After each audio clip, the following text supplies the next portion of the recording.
Take your time. Are we ready? Are we ready? We're ready. Pretty much. Whenever you ready, really. Is you on? We's on. Is you on? Did you get the haircut? Don't do that to him. They gonna see sooner or later. I ain't tripping, son. That ain't bad. We got a guest co-host today. Yeah,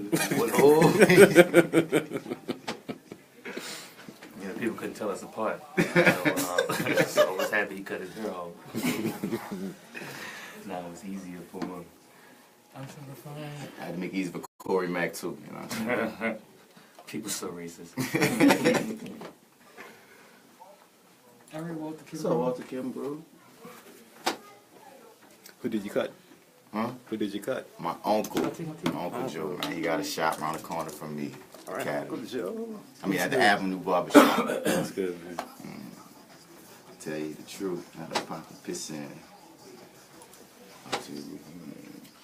I said, what's happening? What's happening, y'all? Welcome to the MisBelief Radio Show, live on WBOK, AM 1230. I'm DC Paul, the Millennial Arsenio, and this is a show where we, as millennials, like to highlight the beautiful city of New Orleans. As always, I keep a colorful cast of creative, cool kids cruising right along with me as my co-host. Who's this to my right? Hi, everybody. It's me, the one and only, the fantastic, the marvelous Oshun. What's happening, Oshun? Da-da-da. Good to see you, baby. Happy New Year. Good Happy to see New you Year, too. yeah. And who's this to my left side?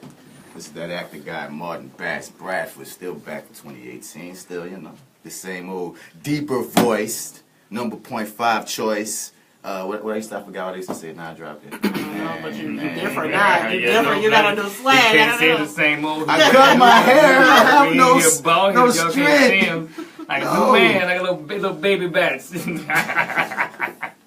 Who's that to his left side? What's up, y'all? It's Jay still, keeping it real. Keeping it all the way real. If y'all could see her, tune into my Facebook Live. My name is DC Paul, and we share this video from the MisBelief Facebook page as well. But she has on a beautiful dress right now. Check it out. What? I was gonna ask you where you get it from. If it ain't locally made, and if it ain't black owned, I ain't gonna It's say it. actually vintage, so I don't know where it came from. Yeah, okay, but it good. came from a consignment store magazine. So. Nice. It's dope. It's dope. And who's that in the booth?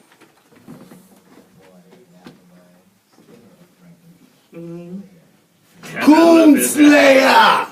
Mastermind, good to have you, man. So it's our first show of 2018, right? You know, episode 44, actually. It's episode 44, if I think. And first episode of 2018. And Mastermind, I have to thank you for helping me be a better person. Yeah, man, and I'm gonna tell y'all what we did. So, you know, on Fridays, it's kind of a soft tradition of mine. I'm gonna make it a more hard tradition where I like to get fish plate from Real now. a black owned. Not always real on the average, but it's got to be a black owned caterer, restaurant. Mm-hmm. You could be somebody black auntie selling the fish plate, but if you're black and you selling fish plates on Fridays, I'm gonna give me one. Well, this guy. Marlon Chicken Mall Williams. Shout out to him, man. So he posted something on Thursday. And let me read what the description said to you. Marlon said, Parmesan and spinach macaroni covered with fried catfish, slathered in seafood etouffee. Slathered, served with Hawaiian glazed bread pudding and crown apple caramel sauce drizzled on top. Oh my God. $12. Ooh. That's a I lot. said, I put in an order. I said, hey, Marlon, bring me one to the east. Bring me one. In fact, bring me two to the east. Wait, he I delivered? needed two. All right, so let me finish the story. So he was like, nah, Fall, you got to come get it from the Westbank, from Marrero. I said, the devil is alive. The devil's alive. I'm not driving out that far for it. But you know what I said? I'm ordering. First of all, I asked him for 2 plates. He actually told me that he had sold out of pre-orders because he only planned to make 25. And the first hour of posting this on social media, he sold out to 25. So my first request actually got denied. But the second time around, when he told me that 2 of them had got released. He's like, this order of 2 has been released. Would you like it? Are you coming to Marrero for it? I said, listen, I'm only gonna do this if I could find somebody to go with me. Somebody who like to ride like I like to ride. Hold up. Because from my house, from where I stay in the east, there was a 28-minute drive. That's what you called me for? Yes, that's what I called you for. This dude texted me early that day like, hey, what you doing there at 1? I'm like, well, I got to go to set the date. Didn't hear nothing back from him. Nope. So that's what it was. His field trip. If you had a full schedule on that Friday, you wasn't about this trek. But I hit up my homie Mastermind. Called it a trick. He was about it. He liked to ride like I like to ride. And I know you a foodie because you and I went to the back of town at one time and had lunch. So I know you like to try new things, and so we took that ride all the way out there. 28 minutes. We had to stop and roll and pause and put it out. I can say that. Yeah. But we went to the back of Mareva. We went to Narnia, man. It was truly, it was uncharted territory as far as I'm concerned. You had to use your map, huh? Your map skills, because the GPS don't work back then. Right, I had to follow the sun to figure out which way we're traveling east. My car did have a compass, but it didn't help because the car was like. My car just was like this. I'm on the Westbank, homie. Like, what do you want me to do? And we was in the back of Mareva. It was nasty. The ride was nasty. But was the food worth it? Oh my God, was it worth it? Oh my goodness. I'm gonna be talking about it for days to come. It was delicious. Right on down to the bread pudding. That bread pudding was Hawaiian glazed bread pudding. I guess he made it with the Hawaiian bread. Hawaiian rolls? The bread pudding didn't taste like regular bread pudding. Like everything he made was like.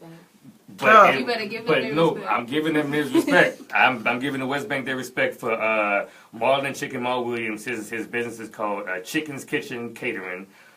Such a cool, positive dude. He's a family man, a father, a husband. You had to go knock on that door? Or We actually went to his house. We went to his house because he was pulling the fish out the grease. When we walked in, he made the plate in front of us. It was that hot. He let us taste it because we were surprised about this. What did he say? Crown, apple, caramel. He let us taste it. And he needs to put it on a cheesecake or a brownie, something like that. It was so good. But like the dude put his own spinach, even the parmesan spinach mac and cheese. That was the first thing that had me like, I ain't never, white mac and cheese or green stuff on it. You wouldn't think so. But yes, absolutely. So shout out to supporting black businesses. Shout out to Chicken's Kitchen Catering. And shout out to the Westbank.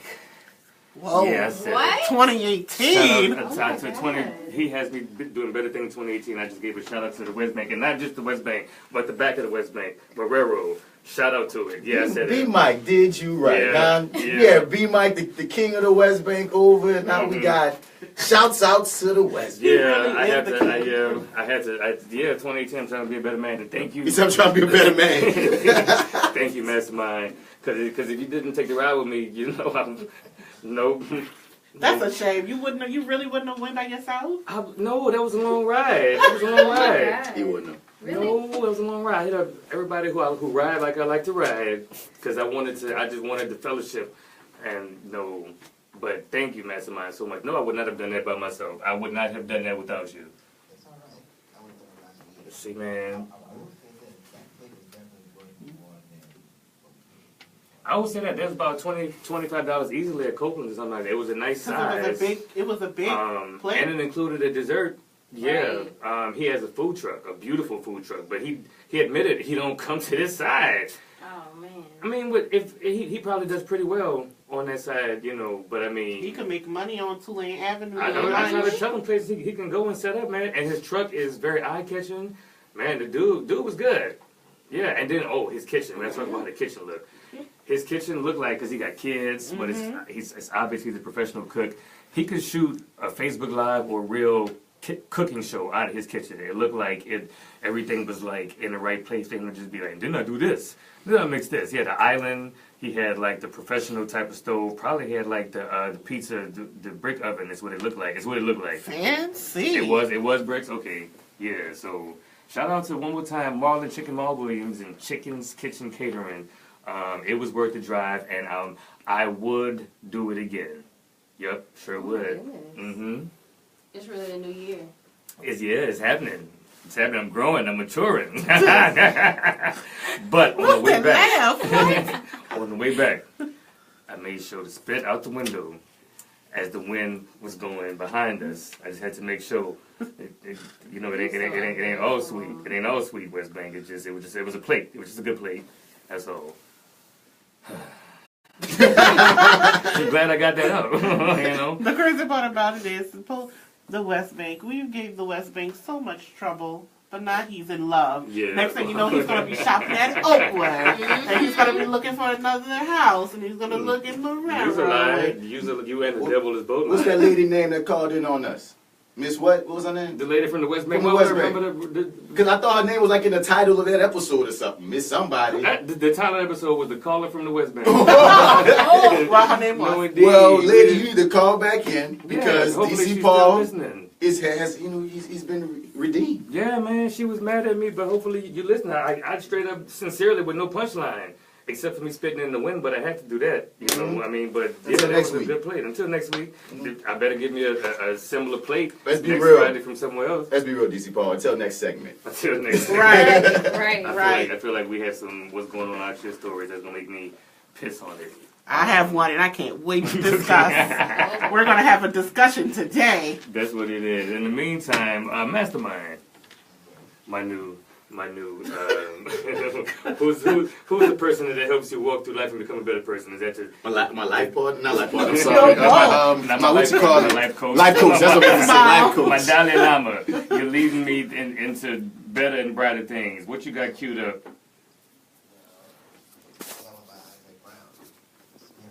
Okay, nice. Okay, did you open up? We got some we got one about Moonflower too. I want to hear that up next. Nice. Thanks to Brian. All right. I heard that. Shout out to beautiful Brian, and this is Andre Brown. What's the name of the song? Experience. Stay tuned to the MisBelief Radio Show, and don't get nothing on you. Oh, snap. We got the intro going. Well, there we go. I would have been for it. I know. Shout out to that word. Did we mention that Mark Caesar, Mr. Now is in the building? Yes, and most people already have fans in our Instagram. Is he coming in now? You ready for him? Instagram. You ready for him?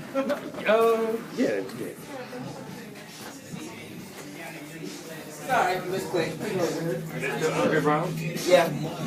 Mark, you ready? We're going to do this chat. Did we do another chat? We do, Yeah, all right. They gonna watch it from the window. You want to introduce your kids?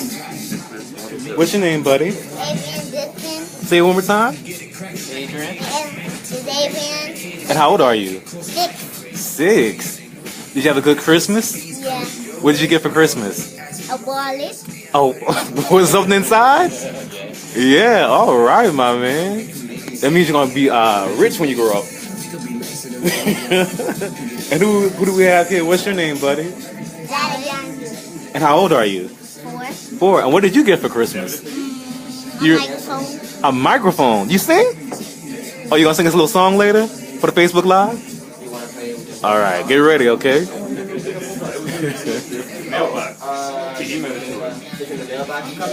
Those are the children of It's like this man here. That's his own brand now, whatever. His own merchandise. Will he come in? Will he come in? For the sons. I don't have more team support. What? Oh. I said, come on, Brian, bring it. You gotta catch this. You have to catch this. They've been waiting to get their shine on. Yes. I checked out Mark's jacket. I came in here, I was like, man, Mark made me want to get some merchandise. That my brain came up. I said, would y'all wear shit with the Millennial Arsenio on it? She was like, not with your face. Right. But I don't have millennials. If it's all a word, day. yeah. Well, technically, he First of say all, now I and wasn't- never. That could mean a bunch of different things. Okay, true. Which I got drawers and everything. Would y'all wear drawers with the Millennial Arsenio on it? Not your face. I would draws with don't get nothing on you. Oh, I wasn't even thinking my face originally, but the fact that she was like, not with your face, why not? And then all they see is the back of your head. I feel like something's going to get creepy down the line and you're just not going to know when to stop. They got children here. No, they sell out though, because I do erotic shows. So The Sweet Spot is coming up. The Sweet Spot Nation. Yeah, we just Friday at the House of Blues. At the House of Blues. Is Brandon Terrell on that thing too? Yeah, Brandon Terrell is part of the tour. Oh, yeah. He's going on tour too? He's about to, yeah. Why did he mention that when he was here? Because Brandon Terrell doesn't promote right.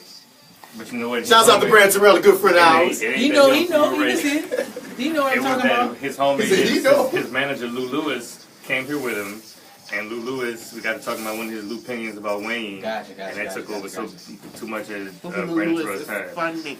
But nah, he's What's your on name, brother? Adrian Dixon. Adrian. How do you feel about Wayne? Good. This usually starts the argument.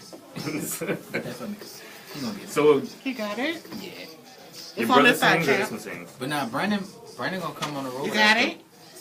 On all the tour A lot stuff? of them, He yeah. don't sing sexual songs? Yeah. I mean, that's what Brandon sing all the time. Does he? Yeah. He's singing R&B relationship type song. Yeah.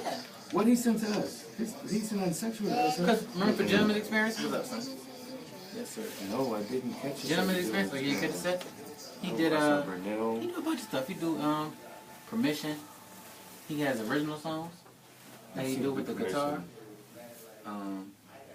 Yeah, he's good. He's perfect. Okay, we should get him to come back before he go on tour. And we're going to try And then again. we gonna leave Because Lou that show Lewis I and just did in everyone over there. DC, He he was was with supposed to you? be. No, he didn't come because his girl was graduating, but he was supposed to be on that one. Nice. Why would he tell us he was going That's on how you tour? see yourself. See the camera right there, and then you see yourself right there. See wave. Look. Wave. Now look down. I'm sure they know how to work cameras in live already. They probably don't they? This boy's crazy. See?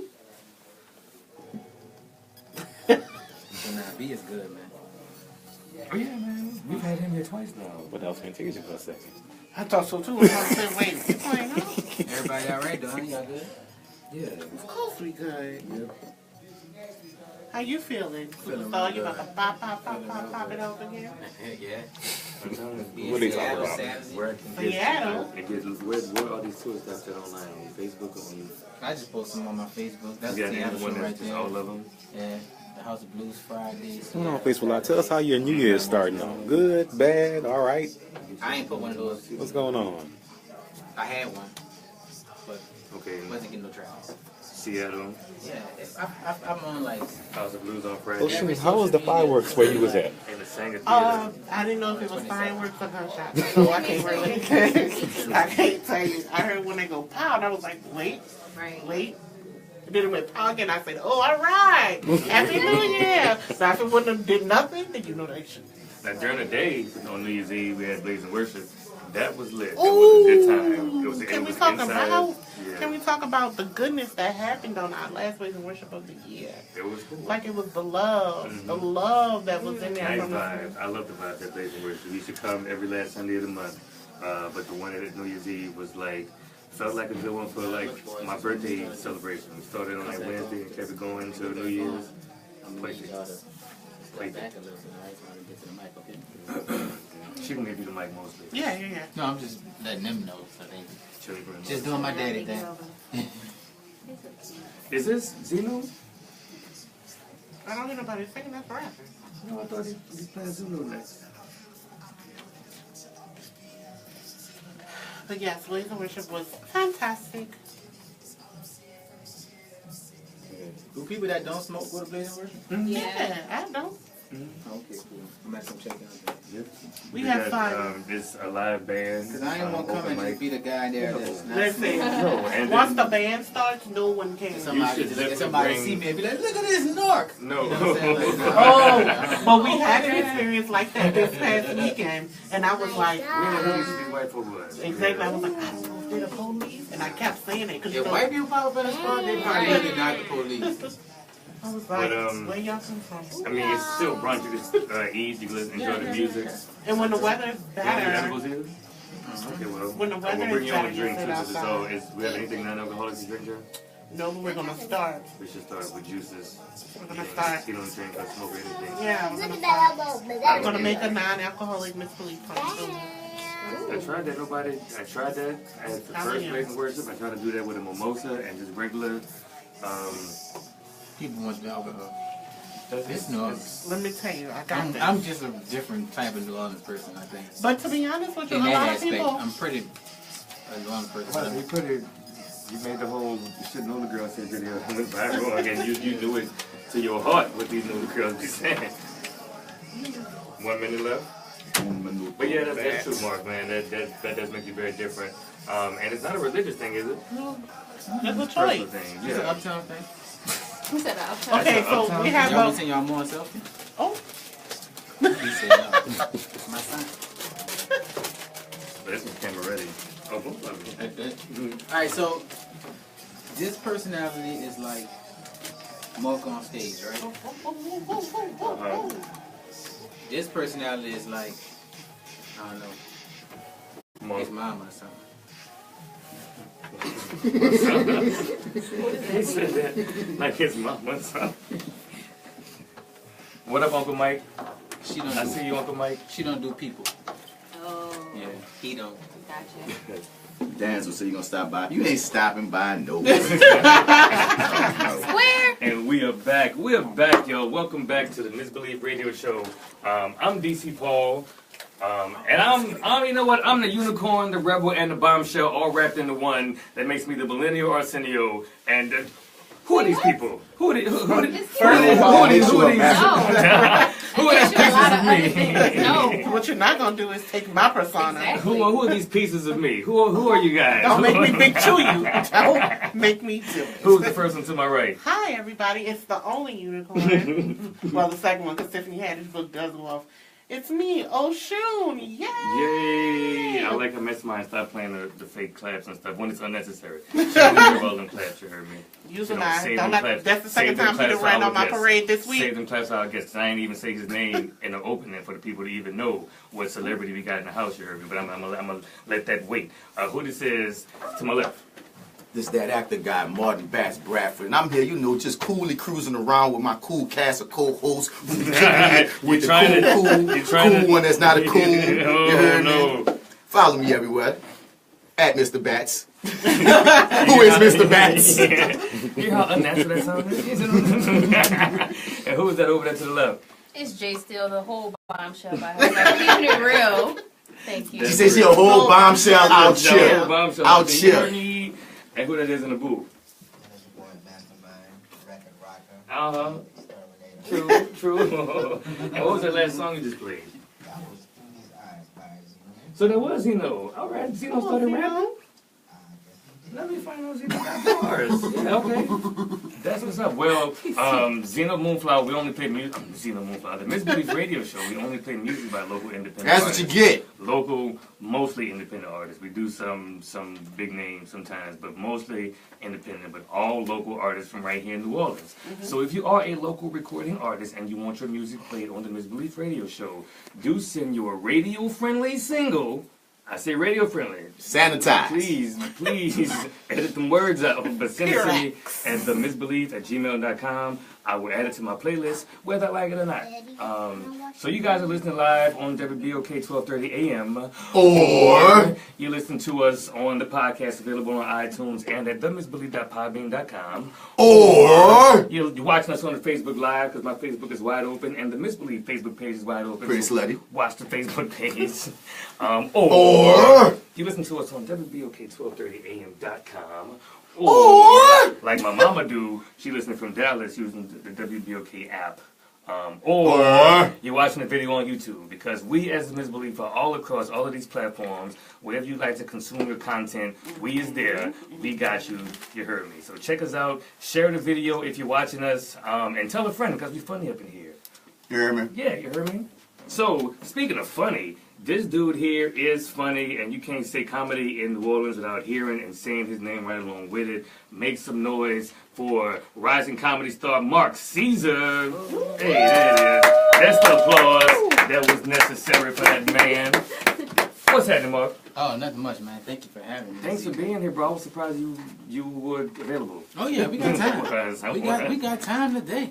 So I start all these interviews off the same way. You know what a MisBelief is? Yeah. Had a tree in my front yard. There we go. In your front yard? You privileged. I'm my town. Nice. Okay. Did y'all call them MisBelief or something else? No, we call them, what we used to call them things? Plums. Some people did just call them plums. Just regular old plums. Yeah. So you ain't really have to climb nobody's fence and how. No, just You just went outside. Yeah, just jumped off my porch to the That's tree. nice. Yeah, it was very nice. That's how you know you Uptown was privilege. definitely a star. You know, like, I walk out of my house and MisBelief is just that. Yeah, just Falling from the sky. literally falling on top of my mama's car, like just Dope, man. staying Well, I even got to in actually. staying in a Camaro. There you go. That's an inconvenience. Did you like them? Did you eat them? Oh, I as a love child? them. Okay. Love them. What we do is get a Winn-Dixie bag and put them in a Dixie bag, then fill it up with water, shake them up, clean them off, then peel them. Oh, It was they our rinsed thing. them. You have methods when you have your own tree. Yeah, it was our They thing. rinsed them. The whole hood used to be in our yard with it. I'm rinsing them. Well, thanks for coming, Mark, man.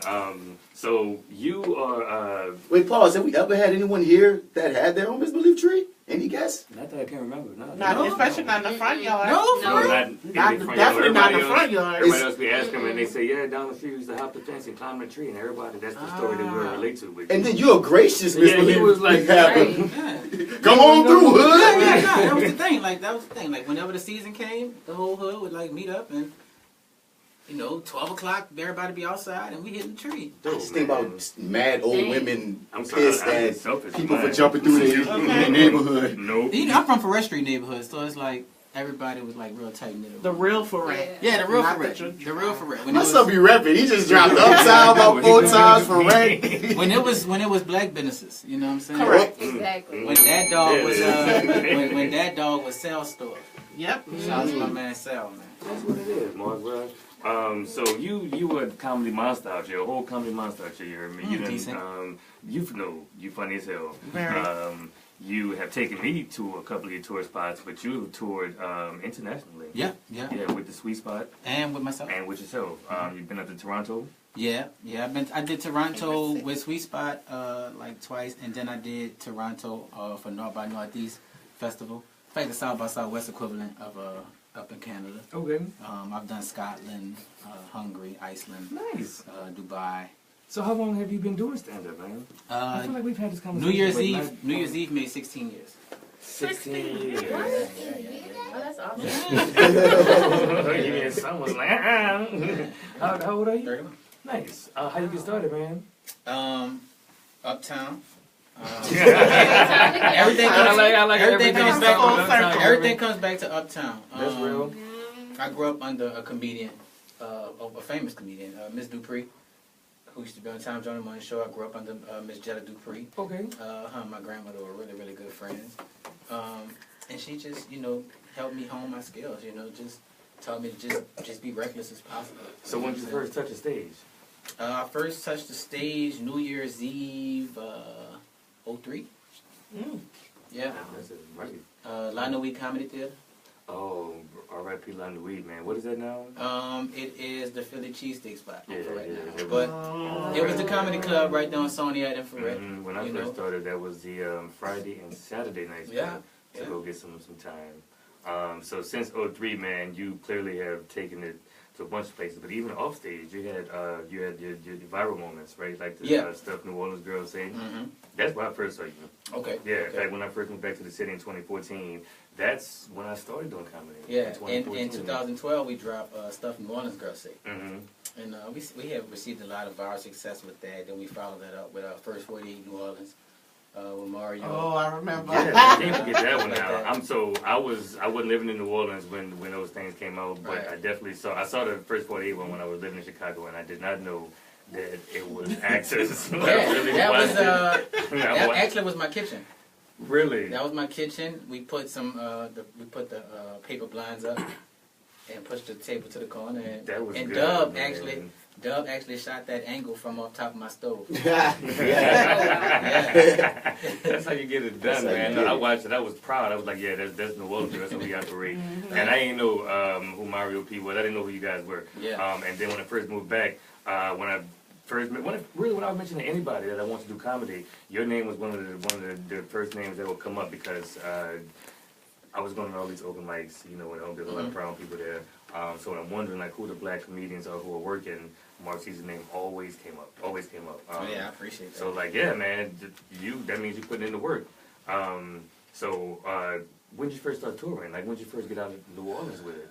I want to say the first time I got out of New Orleans with it, me and Shotty Feelgood hit the road together.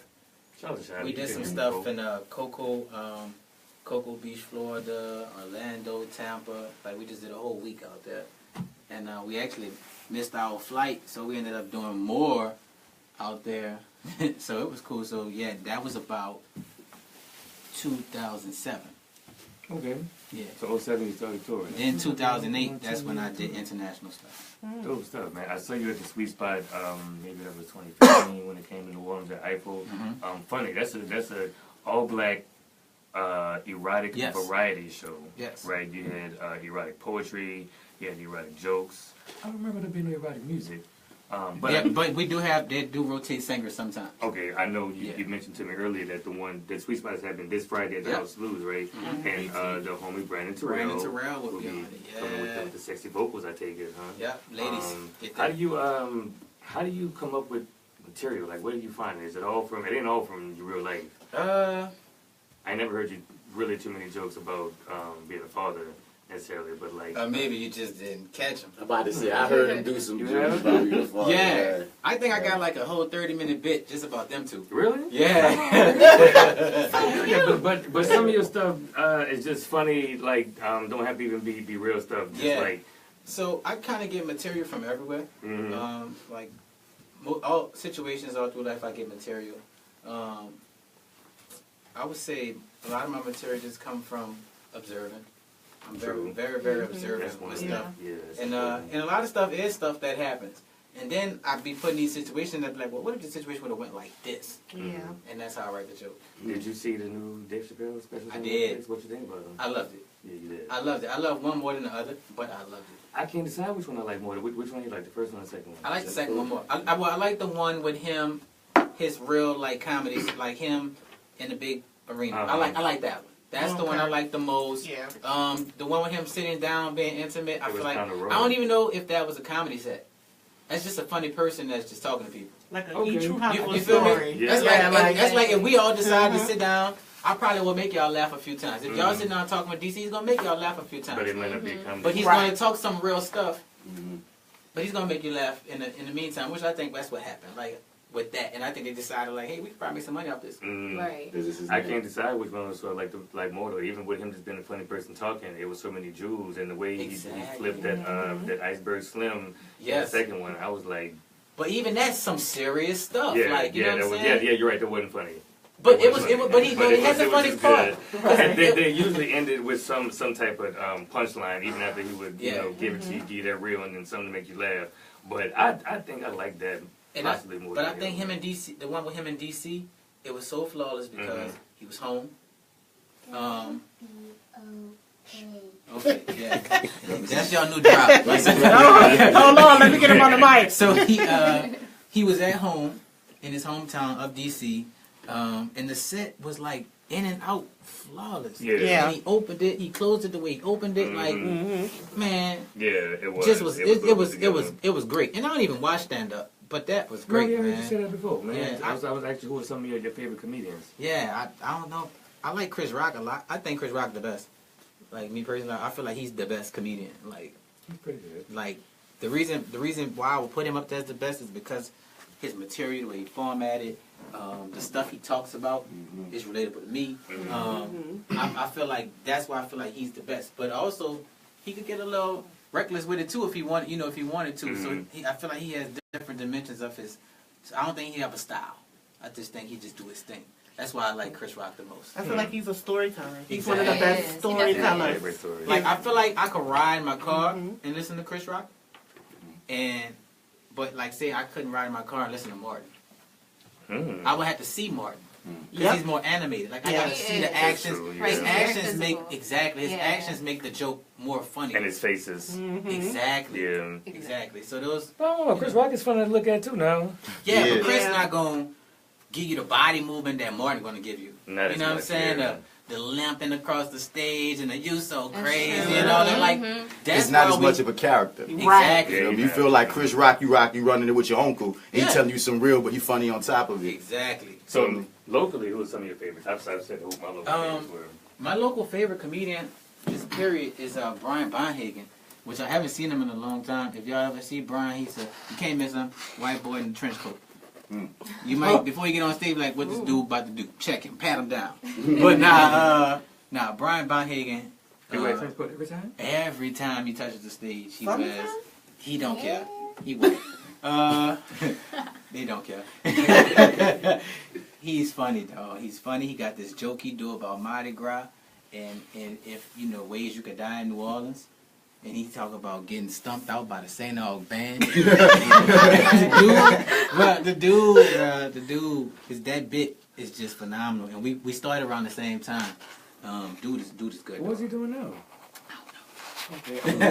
He ducked off somewhere. I promise you, if you look up his Facebook, he hasn't posted in probably years. So if you could like weave like a magic Richard Pryor wine over the comedy scene, like what would be something that you think that you would want to change? In New Orleans? New Orleans or comedy in general? Jump one. See, when you ask me questions like that, I'm going to say both. I'm a homer. Y'all know me. I'm rooting for everybody from New Orleans. That's my thing. Right. But the first thing I would do in New Orleans is I would put a comedy club here. Like every comedian I perform with around the country, they'd be so shocked that we don't have a club here. Like they'd be like, man, I want to come do a show with you in New Orleans. Well, I can't really bring you to New Orleans. I don't really have nowhere to put you. Right. You know what I'm saying? Like, yeah, I could book a spot, but we're not going to get the most out of that show. When I do a show out of town, I'm usually there for a whole weekend, and I'm there doing probably 5 shows in that one spot a whole weekend. The same spot. It's the same spot because it's a club. The club is going to promote, different people are going to come. Right. You know, we go out in the city, we never see the same people all the time. Right? I mean, well, you got a spot, but you see new people come through Wednesday, right? You see new faces every Wednesday. On Tuesday, too. Exactly, on Tuesday. So think about it.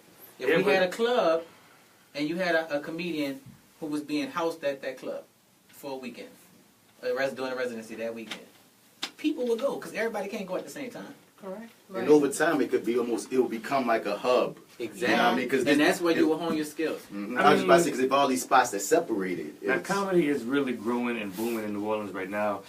I've said all the time, there's an open mic and a book show every night of the week in the city. Yeah. If comedy had that much of an audience, which needs its own club, then all of these shows that happen every night would be packed with people. And all of night, you bring the people out. I promise you, there's an audience here. Yes, it just needs to be tapped into. Comedy is like 7th fiddle in New Orleans. There's so much stuff you could do before you go to a comedy show.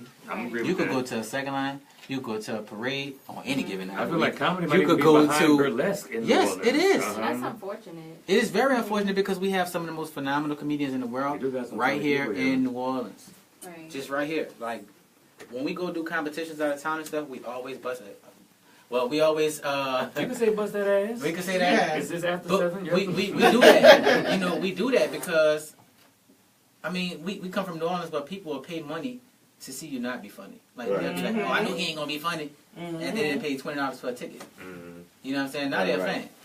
And that's how you get them. And that's how you get them. But when we go out of town, it's easier for us. Like when I'm in New York, it's easy for me on stage. Because you're a delicacy. You know what I mean? It's easy. You know what I'm saying? Because those people come ready to laugh. Right. So it's just a difference.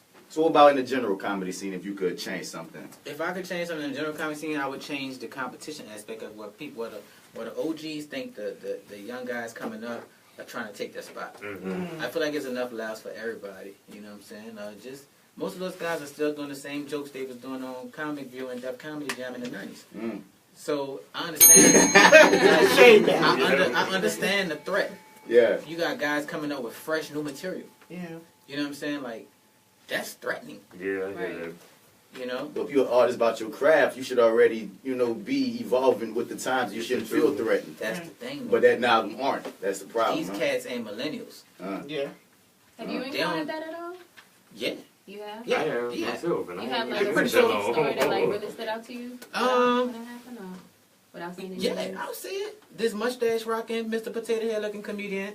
I had a chance to do a show with him a few years back, and he was supposed to sign some autographs for people. You know, they had one tickets, backstage passes to get autographs from this Mr. Potato Head looking guy. Somebody locally? And he from Cleveland. Okay. But Cleveland, Mr. Potato Head. So he got a chance. people won tickets, backstage passes, because his radio show was coming on in the morning on this particular station. And then they was like, he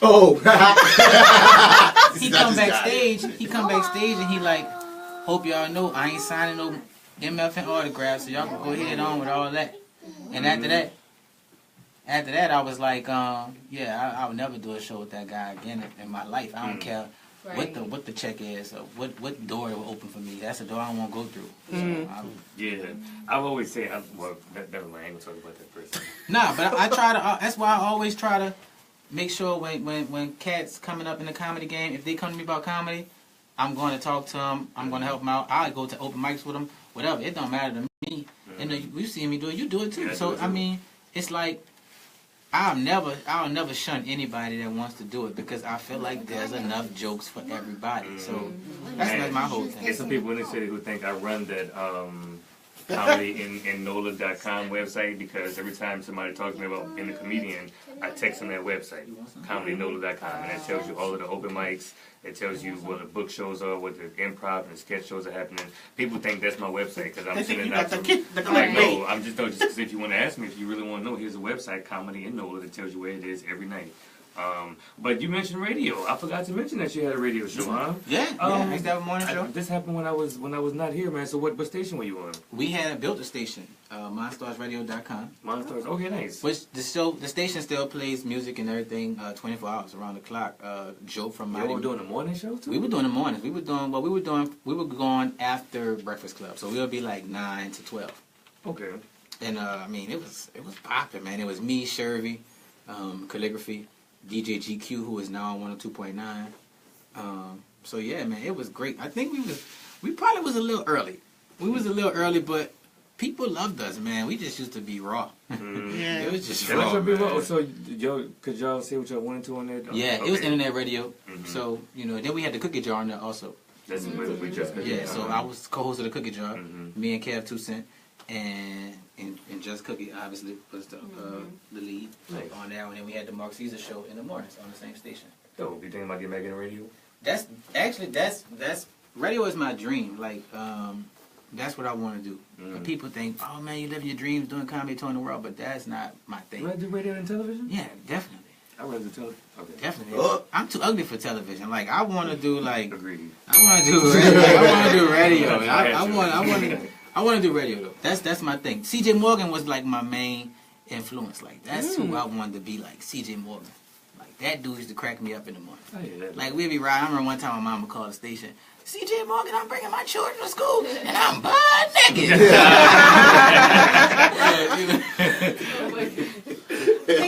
Can you, for the people who think that comedy is easy. Oh wait, let me get the mic for this one too. Go ahead. For the people who think that comedy is just getting on the stage and just saying, knock knock jokes. What would be the advice you would give them starting out in this game? Tell them it ain't that simple. Get on stage and do them knock knock jokes. If you think they funny, get up there and do them. I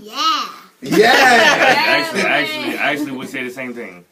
I would say the same thing. You think but so? Just I think okay. So we from New Orleans, right? All us here are from New Orleans. Yeah. Everybody from New Orleans funny. Everybody from New Orleans. I said the same is thing funny. though. Like, It is true. I bet y'all grandma on Raw. Yes. Like Eddie Murphy. Like my grandmother is terrible. She used to make up songs about my aunt when people would call the house at 11 o'clock, and she would answer the phone and be talking. Like I remember one time she made a song called Booty Call. Your grandma. What? Yes. And the jingle went like, she answered the booty call. Like, What? Hey, how was that a booty call? She didn't even leave the house. She just answered the phone. But that's the type of stuff. Like, I feel like everybody from New Orleans is funny. Yeah. But it's different to be able to articulate that into a set, into jokes, into keeping people's attention on stage. It's just a different thing. Like I got friends who made, like, probably helped me with jokes, but they could never, ever get on stage and tell a joke. Because it's a difference. Right. You know what I'm saying? It's just a difference. Like, even people who do, like, theater. I think people that do theater, they kill that comedy. When they put their stuff together. Because they got everything else already down pat that you got to do on stage. Like, and then all they got to do is be funny. Like, they got everything Bring it else. home. Yeah. But I would say, so you say your advice do get on stage and do them knock-knock jokes. If that's what you got. That's what you got. And because comedy is so subjective. People like Carrot Top. Carrot Top do prop comedy. Carrot Top And so make $50 million a year. Right. So there's an audience for every type of comedy. I'm in the Even if it's wrong bad. business. Exactly. Yeah, you. Carrot Top. People, I say people like Carrot Top. That was an understatement. Yeah, Carrot Top people- does very well for himself. People go You know. get tickets in Vegas for that dude. Right, So- he's like a brand now. Yeah. I think the point is more of you just can't think you're gonna just wake up and just Just be walk like, up on I'm stage. a You gotta DJ. put work in. You gotta respect Yeah. that as It a is. craft. You start with that knock joke, but you gotta write some more jokes. Yeah. You know, take the next night. Right, try more it out. knock jokes. Well, even that knock joke, you gotta put Oh yeah, some work that was into right, it. That's right, the right. point. Because if you write one joke and that joke is funny, don't think you can just put that joke in your back pocket because you pull it out the next week and it ain't gonna be funny. You're gonna get discouraged. You got to keep working that same joke, change his word, change his inflection on the syllable, things like that. Because different audiences respond to different things. Yeah. And I think know your audience was one of the first things somebody told me. Which I did not do so well. At You the like very that? beginning. You think that's a good saying? Know your audience? Yeah. Yeah. Okay. I think like. Can I rebuttal that though? Sure. All right. I say know your audience, right? We went to Mississippi, remember? We didn't know what the audience was gonna be, So know your audience. but we ain't still like- had to get our jokes off, right? Yeah. I practiced my know your audience when I went there. Yeah. When I got there, not before I got there. On the ride there, I'm just going through my head like what I have. Right. When I get there, I try to read the audience to Okay. know what to give them. But I ain't finna tell. Like I got jokes that you can't tell in front of a white audience. Why not? Because they don't always get certain references. It's true. It's true. That is true. I was at the House of Blues this past Wednesday. So we did sets at the House of Blues actually a couple Wednesdays ago. Yeah, we did. On the same night. There was an Asian couple that was sitting. Them Koreans that were in the front. You knew they were Koreans. Yeah, I 'cause did I not had know. a little small conversation with them. Good for you. They were talking Korean. I was speaking English. Yeah, so I was talking to them. I ain't saying it. Let's see. Where's my dog? Stupid. It's right here. I give him 2. He's so stupid. No, man. You mean them Koreans? Those I- in the front? Yeah. Yeah, they were from I South pulled Korea. out. I pulled out the joke I have about holding at the door for the Asian lady. Not because like you know that joke. I don't know that Holding the door for the Asian lady. You know that joke about holding the door for the It's a Asian good lady? joke. It's not. It's yeah. So that wasn't necessarily for them. That was me trying to know my audience, as in like I know they're already aware that there's this Asian group right here that doesn't speak very good English. So that was me trying to know my audience that night. But I went back this past Wednesday and I knew it would be an audience full of tourists. So with me knowing that, there was some jokes that I felt like were more universal that I just kept to like the tourist crowd. Like I didn't talk about Oliver Thomas or Bluebell ice cream because if you're from somewhere else, you don't get those references. Yeah. So that's just like you wanted to land. All right, so maybe I took the knowing your audience the wrong way. Yeah, that don't because mean when you I get to a got to know spot, them. I do survey the crowd. I do see who's in there. I know you do. And I try to see. I need to go later in the show, so I be trying to like see That's what's an advantage. hitting with Right. other comedians too. You know what I'm saying? Like, Mhm. okay, that kind of joke hit. That kind of joke hit. And it's always good to be able to do a callback to either one that they just heard right before you or something like that. So Yeah. that's one good way of knowing your audience, whatever they're already aware of in the room right now. They just heard this joke. I like or to they go just first saw it sometimes before. too, though. I don't mind. Just to kick it off and see what they hitting, what's hitting. You know? As a host, you got to get comfortable with Yes. going first. You got to open it up and then and Mix warm it up. up. But yeah, it's Right. it's a battle. What else I got for the man? What's, if you can recall, your favorite show or set that you've ever done? Good one. Your most memorable, your favorite, and then your worst, if you want to talk about the worst. My worst was a few weeks ago. Oh. Well, Bayou Classic weekend. I was doing the show with May Royal. at At, La Flip- Mandela? Yeah. That one too. I'm not. Why didn't it go so well? They just didn't. They just didn't get the jokes. Mm-hmm. They just didn't get I'm them. worried about that crowd too. I ain't gonna lie to you. It might be a different crowd, but it's a saw very it. nice room. Mm-hmm. It was packed. Everything. They just didn't get them. Every time I've been there, they put a But- nice size audience. Mario P killed them. Yeah. Mm-hmm. It's a different thing. But the owner, after I finished, pulled me to the side and was like, dude, that was phenomenal. So, It's always somebody to be listening. but the owner was from New York. So it's like See? Yeah, so that's like a totally different. A crown. Exactly. Yeah. It was Bayou Classic weekend. It was that Saturday night. It was dope. I'm It was surprised just, you ain't do good. But bruh, they didn't even get the University of Phoenix joke. was it a lot I of opened locals it up there with that. For Bayou Classic Weekend, there'd be a lot of traveling black folk. Yeah, I do that joke everywhere. yeah. Because everybody in the University of Phoenix. Right. It's an online I feel like you school. should've got Those that. That's commercials like, everywhere. And I do that one as an icebreaker, right? And like, right. if that one didn't fly, phew. That's it. Then I had a heckler. Oh, Yeah, I had a heckler. And you risky. Cause she, don't you? and I do. Mm. And she came there. She came there. Definitely. She came there for a certain performer. Mm. And I was the feature right before this certain performer. And so they in the crowd screaming out, "We want whoever this person is." And I just had to rip her. And I mean, she asking for the rib. yeah, Right. and that's why I say it was my worst set. I don't like the rib. I love the rib. I don't like the rib on stage. I don't like the rib people that pay to see me. Like, Yeah. it's just not something I do. It was out of my character.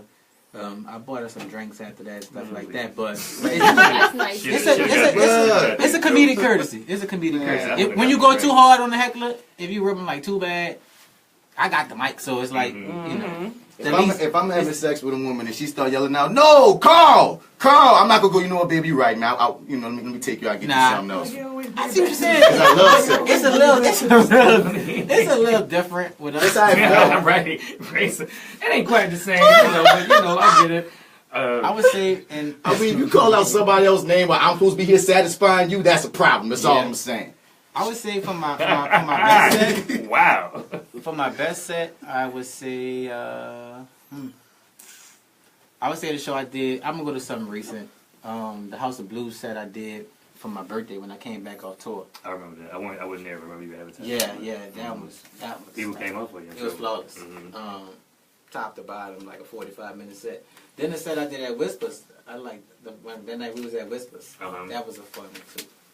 That was Black Friday. Yeah, Black Friday at Whispers. They got something about that brand Now or Never. Like what? It seems like it came from a specific. There's a story behind that because it feels like almost a battle cry. Now or never. I'm gonna do this. Give it a die trying. I mean. So I did a Christmas show. Me and Mario did a Christmas show in 2015. At 14? No, we did it at S1Ep44. It was the last comedy explosion that we did. Okay. And this show was just fire. I hosted it. Mario usually hosts, but Mario headlined this time, and I came through and hosted it for him. And I posted a picture from the show. And then my manager sent me back a picture with a graphic on it that said Now or Never. He's like, this is what we're running with. So then in 2016, I started my first Now or Never comedy tour. And we did 40 cities. And then in 17, I was like, what are we going to call the tour this year? And we was like, still Now or Never. So we went with Now or Never again. And we, Yeah. So, but the reason why it is a battle cry, it's more like I'm a big type. I like to motivate people. I don't like to be down nobody or nothing like that. Even in my sets, I like I try to big up people. Even when I'm talking about my love for plus size women or whatever, I'm bigging up. So that's why I say you be telling the everybody. truth all the time. I don't believe you really be banging on the big girls. Nah, you gotta see that in the Okay. show. Not just playing. They carry me around like Julius Caesar. Nah, So stupid. He's so dumb. but nah. What I'm saying is, it is a battle cry because it's so many people that do so many things, and it's so many people that need that push to say, you know what, now is my time. Now is the time I'm gonna do it. I love a $70,000 a year job. To say I'm just gonna do comedy. Wow. You know what I'm saying? I was working for Walmart. I was one of the store managers for Walmart, and I was like, making good money, decent, still doing comedy, getting paid for comedy shows, but I'm turning down so many shows. Exactly. Because you gotta go to work. To go make money for them. Right. You know what I'm saying? Like, so I'm like, nah. I'd rather make whatever I make off doing comedy and make sure I'm making enough to get by, make sure my children are straight, things like that, make sure my bills are paid. I don't need to buy, I don't need to buy clothes and stuff like that all the time. We're gonna make it work. And that was 2015 when I left them. Early 2015. And I was like, yeah. So I wasn't saying Now or Never then. I was saying it's my time. You know what I'm saying? Right. I was saying my time. Right. But it's still the spirit of that. Yeah, You know what but I'm saying? I kind of was telling myself that for a long time, and then it finally came to me like, yeah, now or never. Like, either you gonna do it or you ain't. And it definitely paid off. Yeah. Yeah, and it's still paying off. You know, it's strides being taken. Like we got big stuff coming up. You know, And it's I'm something that excited people about can it. definitely, other people can relate to no matter what they do. And that's what I wanted to Yeah. do, because like, what if you just, like you said, you was talking about the guy you went and bought food from. Mm-hmm. What if he was a commercial chef at one time? He probably was. You know, it's easy to be. And I ain't he gonna had say to take easy, that- but in that New Orleans, leap of this is a place to be. Like, people come from all over the world to practice culinary here. Mm-hmm. Yeah. So, if like I said, that was his thing, and he got his food truck, right? He's like, well, you know what, man? I'm making these people all this money. They're using my recipes. They're using my menu. I'm gonna go do my own thing. Mm-hmm. I'm gonna hit the streets and sell hot plates. Now or never. Right. Now or Like you never. said, he's a family man. He had kids and everything like that. He had That's two now or babies. never, right? Mm-hmm. Right. Right. It Like, definitely, I think it's paying off for him. Definitely, he got a brand. Take Bass for instance. Mm-hmm. I remember we was doing short films for $40 Film Festival, and y'all was doing $40 Film Festival years ago. Yeah. When y'all first kicked off y'all Gumbo Monster thing, and we was doing our 3517 thing. And I know you probably was in school around that time, right? Most Still? likely. Yeah. We were, you know, I'm probably a little older. We were, You'd be surprised. yeah. But we were, you know, we were doing our thing too, but then I seen, like, that's what you're doing now. You know what I'm saying? Like, that's your thing. Like, it's now or never. Like, I watch TV shows all the time. I see this man in them. Stuff like that. So it's like those things, and I try to pay attention to stuff that people got going on, because I might be an inspiration to something that they, you know, going on. So I just try not, like I say, try to be open to everybody, you know, and I try to be genuine when it is possible. Ain't no fake stuff over here. Like, people see me, they want to talk, we kick it, we laugh, we joke. You know what I'm saying? That's just how it is. I'm about to say, because straight up, like, that did touch me when you first put it out, the now or never moniker. That's why I said, let me ask him about that, because it hits you. And no matter what, when you hear it, if you're trying to do anything, you're trying to accomplish anything, that's the mantra. You know what I'm saying? So, yeah, hell yeah. Yeah, man. So, you mentioned May Royal earlier. She's supposed to be the other guest tonight, but she texted me saying she ain't going to make it. So before you get out of here, man, first of all, you got shows on top of shows on top of shows coming up. So this Friday you're at the House of Blues. Yes, in the main room. In the main room. So, Come on. Well, yeah, because the Sweet Spot is a big show. Y'all need the main room. Yeah, we needed the main room. And then it gets partially nude up in that thing, don't it? A little body paint. Well, we do. Yeah, we had a body paint models, and we don't show no nipples. Oh, free. I mean, well, the nipples are out, but we love nipples. We love nipples. Like, like nipples is our call sign. Like, when we text each other, like, nipples, you like you know, like, hey, you can't open this text around people, nipples. Like, you know what I'm saying? Like, all nipples matter, y'all. Exactly, all of them, even the ones with like AK-47 bullets. Like, all nipples matter. But if y'all don't give up, I'm so wait. But yeah, it's just about the size. About the size. About 3 inches. But nah. So you Friday at the House of Blues? Friday House of Blues. Saturday, me and Mario P will be in Seattle. Nice. At the Columbia Theater out there. Then I'll be back in New Orleans, just kicking it, chilling. And we have the show. The 27th, I'll be at the Saenger Theatre. That's what it is. So boogie for you on that one. Huh? Yeah. So shout out to DeMarcus Cousins, and shout out to the Nickel Agency for putting me on that show. Man, you on that thing with who? Rickey Smiley? It's Rickey Smiley, Red Grant, Tony Roberts, DC Young Fly, Who's not me. Ha Davis, and Robert Powell. Robert Powell is from Monroe, Louisiana. Very funny guy. I feel like that's somebody I've seen before. Yeah, you probably seen Robert. He's come down before. He's done stuff with me. He's done stuff with us at Istanbul and stuff. Well, shout out but he's on. Okay, so Atlanta is coming back in March. Oh, we know.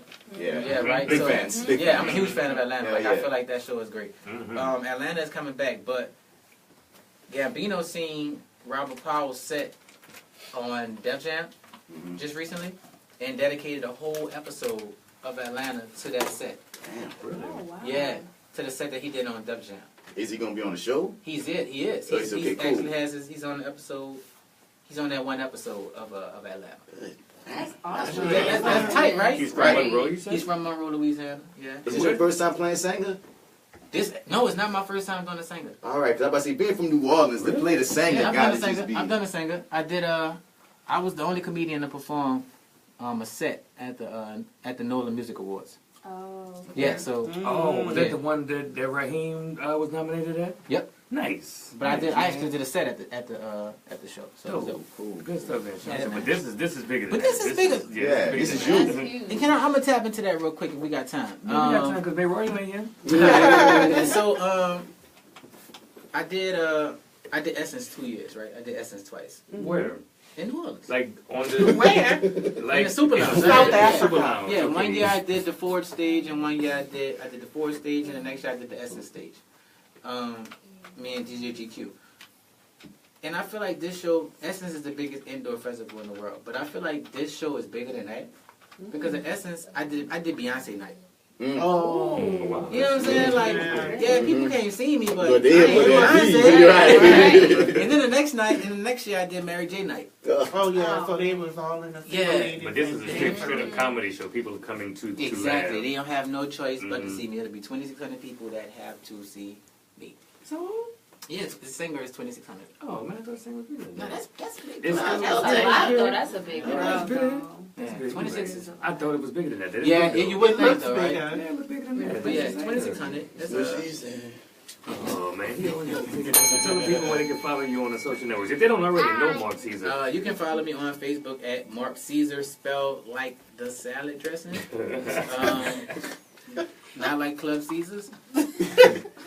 They spell it wrong? Yeah. They do? Okay. Yeah. But yours... You say it's my marriage, trust me. I've noticed. They spell it with an E in the front. What? I know that's not how Yeah, but it's right. C-A-E. Mm-hmm. And my name is M-A-R-K. I gotta put that because people be spelling it with a C. Really? Yeah, all the time. I think people want to be disrespectful though. So, How you mess up Mark? That's the awkward way to Yeah, spell that's like Mark. a weird way to but we had a mayor that spelled his with a C. So. That's 7-1 mark. Yeah, the 7-1 mark. Yeah, it's uptime But mark. if you really spicy with the mark, you put a Q on it. So Oh, that's doing too much. yeah, that's what I'm saying. Like That's one French time, quarter mark. Yeah, that's Westbank Mark. That's Westbank Mark. yeah, that's Laplace mark. I don't know. That's far out. That's what it is, man. So shout out to Mark Caesar one more time, man. Thanks for coming. And we gonna support you. We're gonna share everything that we see on Facebook from the MisBelief Facebook page from here on out. Thanks for coming. Appreciate and you. anytime you won't come back, have some fun with us. Yeah, man. Yeah. Because I forgot you. He actually came to Lincoln Beach. I told y'all that. He Yeah. came Oh to yeah. Lincoln So Beach, we. yeah. On Halloween. Well, don't let them get We you. talked about it. You on your way up. He was fresh. It was I don't cool. think he was prepared to climb. Cool. No, I was ready for it. I knew what I was You getting and into. your lady was fresh. Yeah, my girl was kind of dressed up, but So they ain't do all I didn't get to hear the end of her hair falling. Like, you know how New Orleans girls is about their hair falling. Like, I'm too close to this water. My hair falling. She was too cute to Josh did something else. But we did. Nah, it was cool. We had fun with that. That was fun. Man, That was fun I had because fun too. how about doing different stuff, you know? Dope, man. So we're gonna go ahead and take a break now. Thanks again to Mark Caesar. Yay, Mark Caesar! Thank y'all. Mastermind, what you got queued up, my man?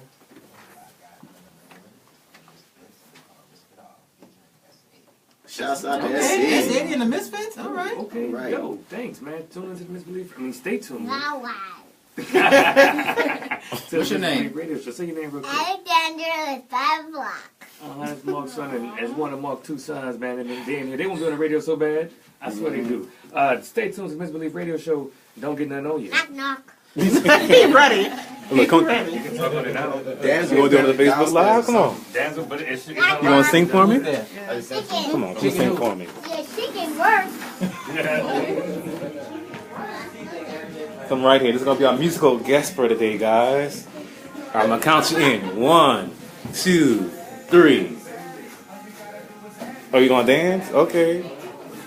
Where's my song? Who'll sing? You going to sing? You going to sing? Can I hear the knock knock joke? Knock knock. Who's there? Chicken. Chicken who? Chicken work. Chicken what? George? Chicken work. Chicken work? What are you saying? Chicken what? Chicken work. I don't get it. It says chicken work. He's trying to tell you a joke. What does that mean, chicken work? That thing locked like my phone. What do it mean? It don't mean nothing. Oh, It's his okay. joke. It's his knock knock joke. That was our Facebook Live performance, 12 to 12:30. Oh yeah. 1. Go ahead, spell on the mic. Say your name. Gotta say what's up, what's happening. What's your show called? B85. All right, that sounds good. What we talking about today? Knock knock joke. All right, what you got for us? Knock knock. Who's there? Work jabber. Work jabber who? Work jabber work. Work jabber with a microphone. Work jabber work.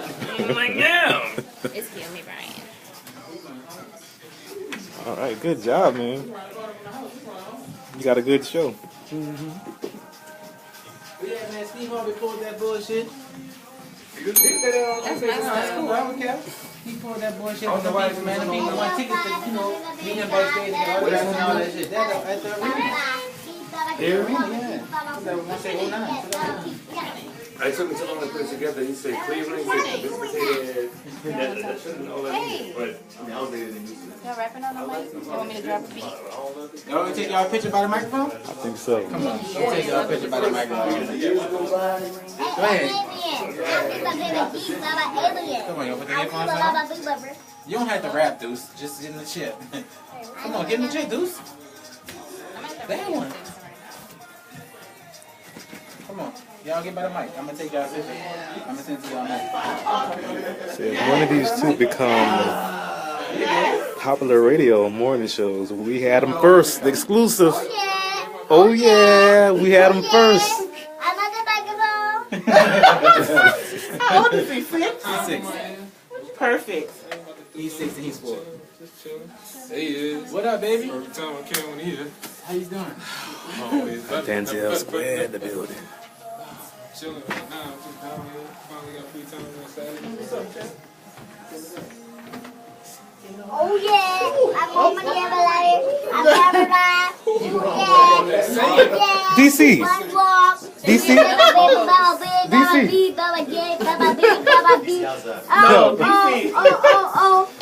DC. DC.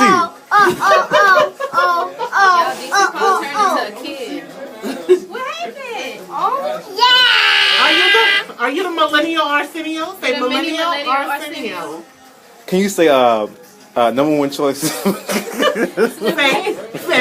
deep voice. Babyface. Say what you said? Say deep voice. Deep You gotta voice. say it on the mic. Say All right, deep voice. repeat after me. Deep voice. Number one Number one choice. choice. Now what? No way. Slim waist. No Slim way. waist. Say slim waist. Three ways. Babyface. No way. Should have been in the front to get this. No. Say millennial Hello. Arsenio.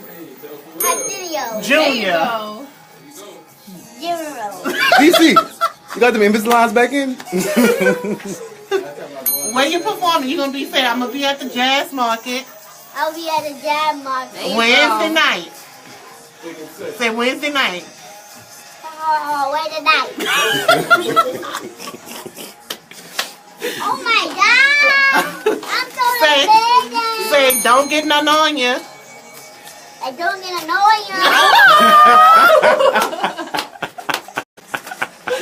So cute.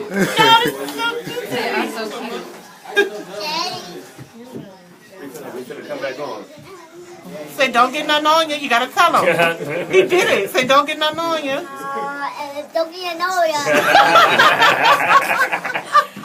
Let me get my seat back, please. Come on. All right, that's enough, Al. Y'all trying to take my job. Oh my God, it's so funny. That's some shit. We gotta go. We gotta What's go to the up? whole spiel. He goes, I'm good, deep man. place, baby, Hey, baby. really? We got our Good to see you, Facebook. man. Always, bro. I'm still Danny. recuperating. You take this to the other room? Oh, yeah. Thank you, man. Hey, no problem. Hey, mosey on down. Eyes, do whatever I take, man.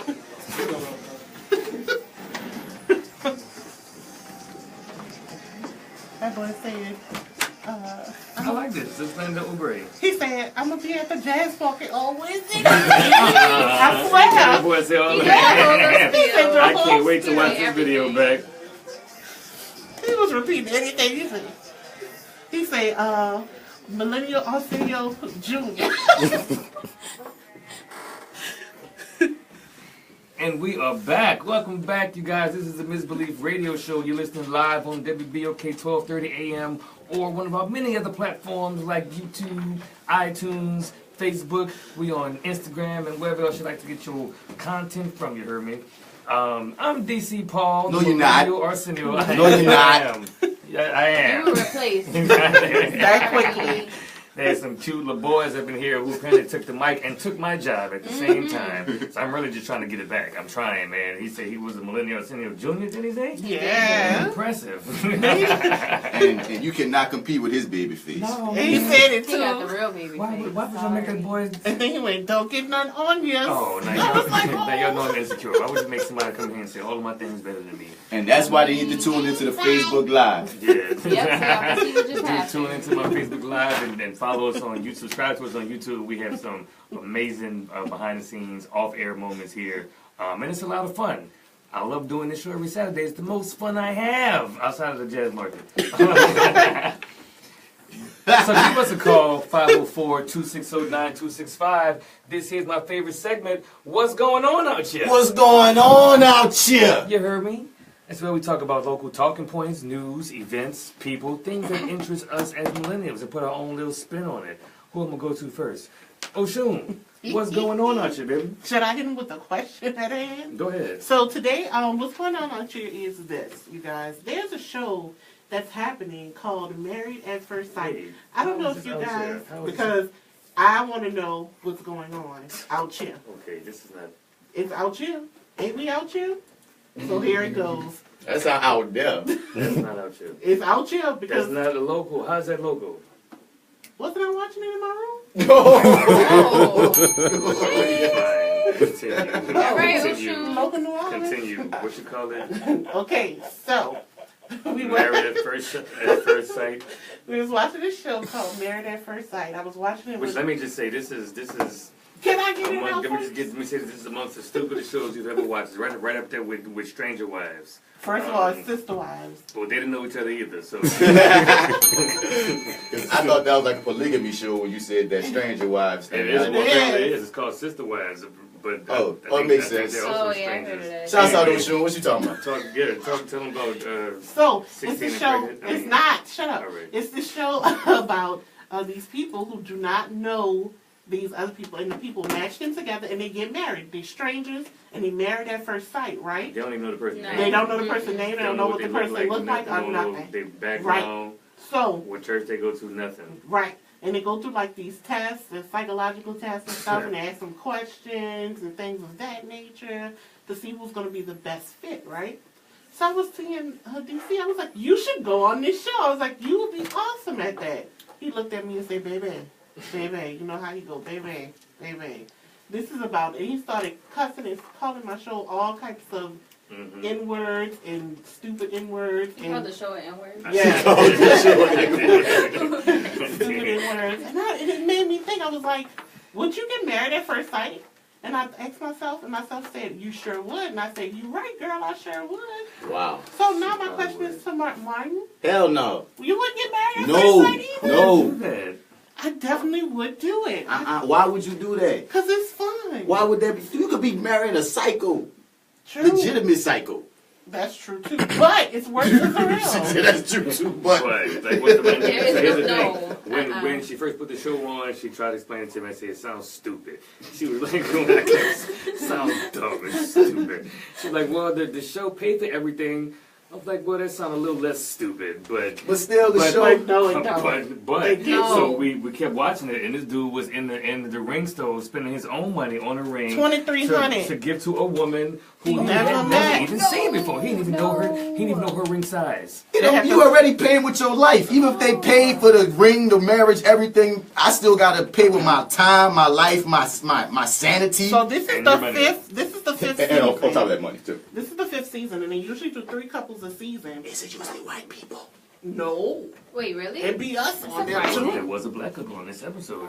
It was I called him a dumb N-word. I sure did. He deserves a dumb N-word. He's Haitian, so his mom is like, God did not send to me who you are going to marry. You will not marry her. And I'm like, ooh, she stood up at the wedding, but it cut off. So I gotta wait till next week. I'm gonna tell y'all what happened after I kept saying, I hope she's a B-word. I hope all the women just turn out to be horrible women, and the dudes turn out to be psychos, and they all just be like, this is the dumbest thing I've ever done. So wait, how does it work? Is it like Real World where they all live in a house? No, or is it like everybody lives per episode. You have your own jobs, you have your own thing. And one of the guys, he was worked in finance, but the firm told him you either gonna get married or you gonna work your job. And he was like, well, I'm getting married, and they fired him. So now this could be the new hustle. I mean, like, so let's say you did sign a prenup and you married somebody that got that. If you get a divorce, you get that. So the man who got $2,300. He owns several properties, and he's a firefighter, so he got that loop. So they was like, okay, he go ahead on and bought the ring, So that's what made me think, is this the come up? I thought the same thing. Ain't nobody signed no paper. Well, I mean, if you look at it like that, then, I guess. You can call us at 504-260-9265. And if you want to answer that question, would you ever get married But to at answer first your sight? question, Oshun, no. No, I wouldn't believe you ain't down. No, I'm not down. That's crazy. You wouldn't go on a blind date? No. I want to know who you are, what you look like, if you brush your teeth. Like, no. There are people who I know who I just don't want to be alone with. So Straight up. I ain't no. But you know I'm what, stranger. too? And I'm shallow. He posed the question, like, these people usually have sex on their honeymoons. Like, are they going to... They was talking about it on the episode. The girl, because these people had real friends, I guess. And I guess. Your friends should have stopped you. And their friends was there with them, like, so what? So you're going to have sex with them in the honeymoon? I said, are you serious? That's a consideration? Right. It's a stranger. You don't even know nothing about this. You might not even like what they look like. Man, look, you agreed to marriage, so I'm not too surprised if you're considering sex on the first. Look, you agreed to marriage. That's your life. You're giving your life to this person. But they give them an opportunity to divorce them. Yes, they do. But a lot of these couples are still together. Like one of the couples they just had a baby and they have a spin-off show. I'm done. I don't want to get. It's kind of creepy. A little bit. I'm sorry, Oshun. I usually ride with you, but I know I can't get with this one. Like, I would immediately question why this person that I'm about to marry can't find. First of all, why can't I find somebody in real life? But then why they can't find? And that's all he kept saying. Exactly. What's wrong with her? She can't find nobody. Like she might just want to get married at first sight. I'm sorry. So and she was if crying. I'm single, I know my problems. When they told her she was getting married, she just started bawling. Like she was just like. Heaven hit her heart. I was like, oh, baby, it's okay. See, I'm messed up. See, I would record my own separate reality show about myself signing up to this reality show for fake, and then be just joked out laughing at all other psychos. I'm like, look at this psycho think we about to get married. Laughing at my camera. Thing that I would do. I would do that. That would be hilarious. That ain't even going on out here. I don't even know why I let you do that. Wasn't it a good? That was a good time. That was a whole stupid N-word. Yeah, I said it. The whole segment was. I'm sorry. I'm sorry. You be hating. Bats. What's going on out here, man? Shouts out to I'm gonna go theater, man. Black and Blue is a play that's happening. It's gonna be happening at Dillon University, 2601 Gentilly Boulevard. It's described as a hard-hitting new drama inspired by the life and philosophy of Yvonne Bechet, one of New Orleans' first African-American female police officers. Written by Ariadne Blade, directed by Troy Populous, and starring Carol Sutton. Featured actors in such films as The Help, Kidnapped, and Ray. Tickets, and shouts out to my girl Monica. Shouts out to Matt Story. Shouts out to there's a few people I know in that joint. Tickets are $15 for adults, $5 for youth, 13 to 21, and members of the NOPD. The production is not recommended for children under 13. I love it. Each performance will be followed by an optional community dialogue facilitated by staff members of the Center for Restorative Approaches. So yeah, go check it out. It's gonna be at Dillon University. It's running. Monica, where you? I know you was just in my. Up in right here. She was just saying the Black and Blue is January Dillon Friday, January 12th at 7:30 p.m. at Cook Theater.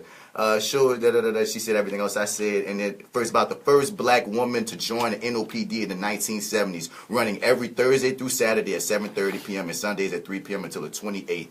And you can get your tickets on Eventbrite as well as www.thecra.net/events. And I remember reading a stage reading when it was still in development. It's a very interesting show, so yeah, go peep that out.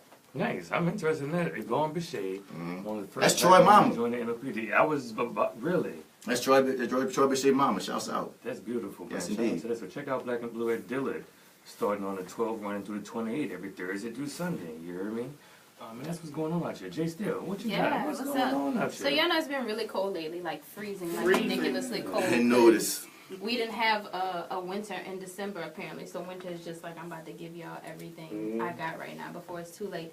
But Sewage and Water Board is saying that because of this, you might want to clean out your catch basins because apparently they're having some issues. And there is going to be rain, 4 inches of rain starting tomorrow evening from here all the way to Mississippi. That can continue all the way into Monday. They specifically said residents should remain vigilant and be sure not to drive or walk through flooded areas and be sure to clean catch basins to prevent flooding.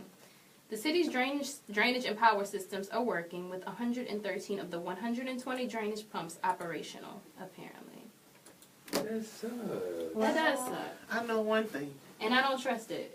Okay? Because if they're telling us this part, that means there's another part of the story they're There's not something saying. you don't know because they're saying that most of them are working now, but I'm like, that's what y'all said last time. And then slowly it was like a trickle down of, okay, no, it's not this many. Okay, we don't have no pumps. And So. you clean out my catch basin. I ain't finna clean out my own catch. Exactly. You. Because you pay taxes. Yeah. Right. Do. Yeah. Did. Okay. Okay, sure did. Anyway, I hate the Can we catch a break? I mean, you just said that we about to have. We just been freezing. Now everybody have nonstop rain. Yeah. Like, can I This is the second line tomorrow, too. Me and Mom are supposed to Everybody in this city is sick. Like, I know so many people who got sick because Not of this. me. Because we sanitize. Because we're sanitized. My brother's sick in my house, and as soon as we walked out the door, I said, "Give me your hand." Yeah, And spray sanitizer, just bathe in it. bathed in it. Yeah, well, that's what's going on out here. Clean your catch basins, apparently. Mastermind, what you got? What's That just going on? sounds dirty to me. Basically. Okay. I don't know if y'all caught that tweet. He was talking about, like, you know, my nuclear button is Bigger than yours. Yeah. blah, blah, blah. Just like, He's so petty. He's like a Yes, 14-year-old he's girl so- breaking up with her boyfriend. I'm actually Right. looking forward to reading this book that just came out. The guy who had really close access to him in the White House for the first year. And I read some excerpts from it, and it just sounds like a. And he said he got audio recordings, some receipts to go with it. Yeah, man. Oh, God. So I'm looking forward to that. Yeah, I hate talking about that man. He gets, I do, so he gets no love. he's always what's going on out here. What you got, Bass? What's going on out here? Oh man. Also, which one I want to go with? I thought you was gonna go to Oshun. I'm sorry. Let's go to Essence. Is now, you know, we have Essence Fest here. It's all black owned now. Yeah, the magazine. The magazine, Essence Magazine, was acquired by Essence Ventures LLC on Wednesday in a deal that led way for the beloved Black Women's Magazine to now be 100% black owned. Essence Ventures was an independent African-American owned company focused on merging content, community, and commerce, acquired the magazine from Time Inc. This acquisition of Essence represents the beginning of an exciting transformation of our iconic brand as it evolves to serve the needs and interests to multi-generational black women around the world in an even more elevated and comprehensive way across print, digital, e-commerce, and experimental platforms. And once again, with Essence being so major here, Mark C's was talking about it. Essence Fest, as a matter, was what I'm saying is, you know, I think it's a big deal. More companies going back to black. I remember it was a big issue when Bob Johnson sold BET all those years ago, and it was like, dang man, like, you know, we only have so many black spaces as is, and to sell to the quote unquote man is almost like a stab in the stomach because it's so hard to get to that point. As a black owner, as a black business person. So it's really beautiful to see a magazine dedicated to black women, once again, owned by us. So shouts out. Shouts out to Essence Magazine. That's another one. That's what's going on out there. Oh, no, I got some more out here, you heard me, but you know, I just want to throw that out there. Speaking of Essence, we're not sure yet because I've heard conflicting stories, but Anita Baker's on her farewell tour. And I don't know if she's going to Jazz Fest or Essence Fest because I've heard both of them. Really? Yes, Yeah, because she remember is. I screenshot you the picture she where it said said Jazz Fest, but then on Essence.com they said she was headlining. Really? So I Oh don't my know. goodness. Okay, I'm definitely going to that. Oh gosh, I wasn't sure about the Jazz Fest, but I'm definitely going to Essence. Right, so I don't know which one it is. I'm confused. I hope she goes to That's both. going to be... But you know what? No, prepare for the rest of it, you can't. They have some kind of clause in... some kind of entertainment clause here where you can't perform 2 venues within a certain amount of time. I just found that out Thursday. So she can't be at both Essence and Jazz Fest. So it's going to have to be one or the other. I think that's a Jazz Fest stipulation. Like if you Right. book for Jazz Fest, We can't do 30 Essence. days before or after, or 6 days before or after. You can't. They want to have you exclusively at Jazz Fest. So that's pretty. So hopefully it's Essence. I hope it's Essence. She like to be inside anyway. That's how she needs her. So you had another what's going on out here, didn't you? Yes. I want to say happy birthday to Miss Leah Chase. Everybody, Miss Happy Leah. birthday, Leah Chase. The great Miss Leah Chase. I believe she turned, 95? 95. And they are partying down in the 6th wall. Whoa. If you pass around Leah Chase, it's packed around there because they are having a ball. Nice. That lady is a New Orleans legend, an icon, all built into one. She is someone who they should put in Lee Circle. It should be Leah Circle. Yeah. With a big gumbo pot. Yes. Leah Circle. That needs to That's what I'm happen. calling I'm it here from for now that. on. Yeah. That's Leah Circle. Let's start that. Happy birthday, Miss Leah Chase. We have so many things that we start here, like help the misbelief buy the car. Coffee. Somebody contacted me with a nice. They's like, if y'all serious, I got this much on it. I told y'all that, huh? Yeah. We could listen. Listen. We might have to Who got the sell. time for it? Right. Exactly. If we buy in a theater, I will put my job for that. Sure, I would. Well, Good job. Right. Right, that'll be the thing. I'll stop doing Millennial Arsenio stuff. And that'll be my new job. Bass, what you got? What's going on out here?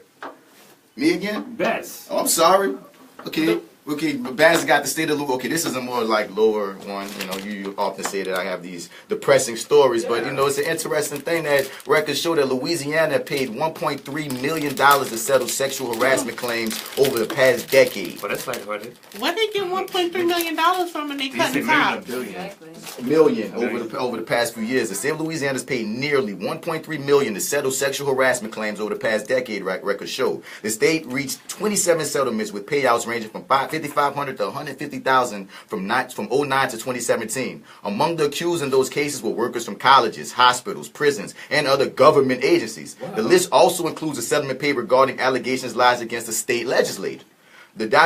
State legislature. Later. There we go. The document, a compilation from the State Department of Administration, identified as a partial response to a public records request filed by the advocate, showed 3 claims that led to state buyouts just in 2017. And it goes on to speak about it. And I was like, this is gonna tie in the neck later. But it's just a trip that there's so much money that gets paid to things that we don't even think about. And that's what kills me. Like, dang, that we paying taxes so our state can make settlements on cases for these, perverts out here. And that was just like an interesting thing I didn't even think about. I didn't even know when I saw the Advocate. And NOLA.com had a story about it as well, just listing how much money has gone to just sexual harassment by itself. I was like, damn, that's why our streets ain't fixed. Yeah. Exactly. I'm sorry, I ain't got nothing funny to say after that. Me either, man. That's pretty depressing. 1.3 million over the past decade to settle sexual harassment claims. And that piggybacks onto something else I'm saying. And people out here, there's this other story that made me laugh. Look, don't be kicking men in the nuts, women or people, what? Because apparently there's this lady, a woman faces sexual battery and other charges after police say she kicked a Bourbon Street bar owner in the groin when he tried to kick her out of his establishment. According to arrest warrant, oh my God, what's her name? Shavaria? Chavarria. Okay, that's Shavaria. Shavaria Donaldson, the bar owner, told police Donaldson was at the tequila house and was pulling things down at the bar and appeared to be in a very drunken state. He tried to kick her out and she kicked him in the nuts. And I'm like, dang, but she catching a sexual battery charge. So that I didn't even think it kicked in the nuts counted as sexual battery, but I guess it does. Well, I was going to do that to DC earlier because he kept trying to call my show stupid, but I'm guessing. I'm calling 911. I'm calling the NOPSBU. Battery charge. You hear me? Yeah, sure would have. It is awful. But yeah, so what should that just be regular battery if you get kicked in the nuts? I mean, come on now. That's my nuts. That's real. Because usually battery is being attacked or not, but I didn't even think of a sexual battery. So if I punch you in the titty, that's like does that count? I was gonna say if you grab them and twist them in opposite directions, it probably yes. Yeah, that's definitely better because that's really painful. It's sexual battery, right? Grab them, twist them in opposite directions. That would make it that right. Yeah. Right. Right. It's the thing that people do. I'm not saying I do it. Get the crumbs out. It's the thing that people do. That's the mic. Jay Steele, what's going on out here? Huh? So, next Tuesday from 6 to 8 p.m., there's an artist empowerment workshop coming up that's going to take place at Press Gallery. It is called Artists Without Day Jobs, and it's about building the foundation between art, freedom, and entrepreneurship. And they're basically going to help people understand how entrepreneurship plays a key part in the success of an artist in today's landscape, the specific business and marketing tools current artists use to create a successful career, and a plan to start implementing each tool in their career immediately. And like I said, it's going on at 5 Press Street, New Orleans, and next Tuesday from 6 to 8. Press Street, that's Bywater area, ain't it? Yeah, that's by Noka. Okay. Yep. Nice. That's what's going on out here. I want to give a shout out to what's going on out here. Shout out to one of our loyal viewers and possibly listeners, Miss Dana Boisseau. I think that's Boisseau. the Miss Dana. Dana Boisseau. She was there in the audience at our very first episode of the MisBelief radio show, and she was recently nominated for an Oscar, I believe, for her hair and makeup work. Whoa. On Mudbound. Yeah. Go ahead on, Miss girl. Dana, yeah. Shout out to Miss Dana. She's watching. She's been watching and commenting tonight. But Shout out to Miss Boisseau. Dana. So she's gonna open up a Hollywood hair School. hair and makeup academy here in Louisiana somewhere. Yeah, she's an awesome person to know. I'm gonna get her, Miss Dana, if you're watching, if you're listening. I would love to have you on this show sometime this month. Let's make that happen. Because you know what's going on out here, Miss Dana. Bats, what you got? Wait, hold up. What's up? Mastermind, you got one? Mastermind, what you got? What's that? I'm sorry, what you got? How awesome is it that taking the bangers are going to be at I know. Oh, that's Right. amazing. Can you believe That that? is That's amazing. Coachella? That's awesome. When I saw that, I might be going. I'm pretty sure I'm going. I want to go Pretty too. Then sure. people started, people get woke and woker, man. So they started sharing these articles about the owner or the organizer of Coachella. His name is Philip Anschutz. I think I'm saying it right, but I don't really care if I'm saying his name right or not. Anschutz? Anschutz, but reports surfaced tying him to a number of Republican conservative organizations whose missions, some would say, run counter to the spirit of freedom and inclusiveness embodied in events like Coachella. And I'll just leave it at that. Ooh, that's interesting. Mm-hmm. Yeah, let me see what they say. He donated money to an organization with an aggressive anti-LGBT agenda, such as the Alliance Defending Freedom, the National Christian Foundation, and the Family Research Council. So yeah, just people are saying that he's just not the best man. He himself may possibly not be at Coachella the kind of person he is. Like it ain't his scene. Right. I hate that I learned that about it because I still want to go to Coachella. I Me wanted too, to go but that before. kind of makes you feel like a little guilty for giving on your money. Yeah, I'm gonna read this. I'm gonna share this article about the controversial owner of the Coachella parent company on the MisBelief page, and then and you guys can decide for yourself if we're still going. I'm about it because I might still go. Yeah. I mean, it's not an R. Kelly concert. I won't go to that. Oh, I'm definitely not going to that. But I'll go to Coachella. Yeah, and Beyonce's gonna be there. Yeah, Beyonce will be there. SZA. It's a nice little lineup. Love SZA. Yeah, man. So what else you got? What you got, Bass? What's going on out here, my man? They releasing Kevin Gates? Yes. Yeah. Yes. Sunday. Yes. You a Kevin Gates fan? Yes. How you feel about kicking that woman in the stomach? Well, listen. You shouldn't have grabbed him. What did you gonna say? I was about to say. She grabbed him. Yeah, she and that's the did. when you grab somebody, you don't know how they're going to react. Right. I don't think he did it maliciously. Like, if you ever met Kevin Gates, he's really a nice person. He got some coon about him, but I'm gonna keep listening. I'm listening. Yeah, he does. But, you know, sometimes you can take the person out the hood. But you can't take the hood out the person. But we talking about the coon. Yeah. That's like how you feel about Coachella. Like, I love you, Kevin, but sometimes you ain't got to do certain things. And Or to say be- certain things. Right. I And to like his be- music too. And to be honest, like, if you ever listen to him speak, he he's kind of smart. Like, when I first heard him talk, I was like, wait. He is, but sometimes he's too smart for his own good. Right, and then he doesn't know when to stop. Yes, he goes too far. He does not know when to stop. He does not know when to stop. Is he okay with like banging his cousin? Did he say that? Yeah, he's about banging his cousin. It's been banging a cousin, having sex with the dog, like kicking the dog in the mouth. Black Lives Matter isn't a thing. Yeah. Right. People in the hood really don't get harassed by cops as I heard much. him talk about how black people need to conduct themselves a certain way when they interact with cops in order to avoid a Black Lives Matter situation happening. I mean, he even went as far as basically saying it's your fault if they mess with you. And I'm like, hold up. I used to act like this. I learned how to act like this. And as soon as he stopped acting like that, and then he got arrested again. So Kevin, that didn't work for you. But shout out to Kevin and Drika. What up, girl? Hey. Like music though. Music though. Hey, Drika, girl. All right. What else you got, Oshun? What's going on? Well, it is actually time for my favorite day of the week, which is Trivia Mondays. Tomorrow's, I got my days mixed up. I had so many days off, y'all. Monday the 8th, January the 8th, if you come to the Three Keys room, which is in the East Hotel, it's going to be trivia. It's 2 Trill Trivia, and it's from 6 to like 9. I'll be there in the corner playing my spot. You can come join my team. It's only 5 people per team, and it's the first New Year's show. So come and see me. I'm going to be there trying to win bar credit. You going to that sex toy making class? The one that I pulled up was actually in Chicago. Oh, I'm sorry. They don't have one here anymore. Yeah, so they have these sex toy making classes in Chicago where you make them out of clay. You make dildos out of clay, and you can drink and have parties with your friends. Wait. I'll pass my phone around so you guys can see. Clay?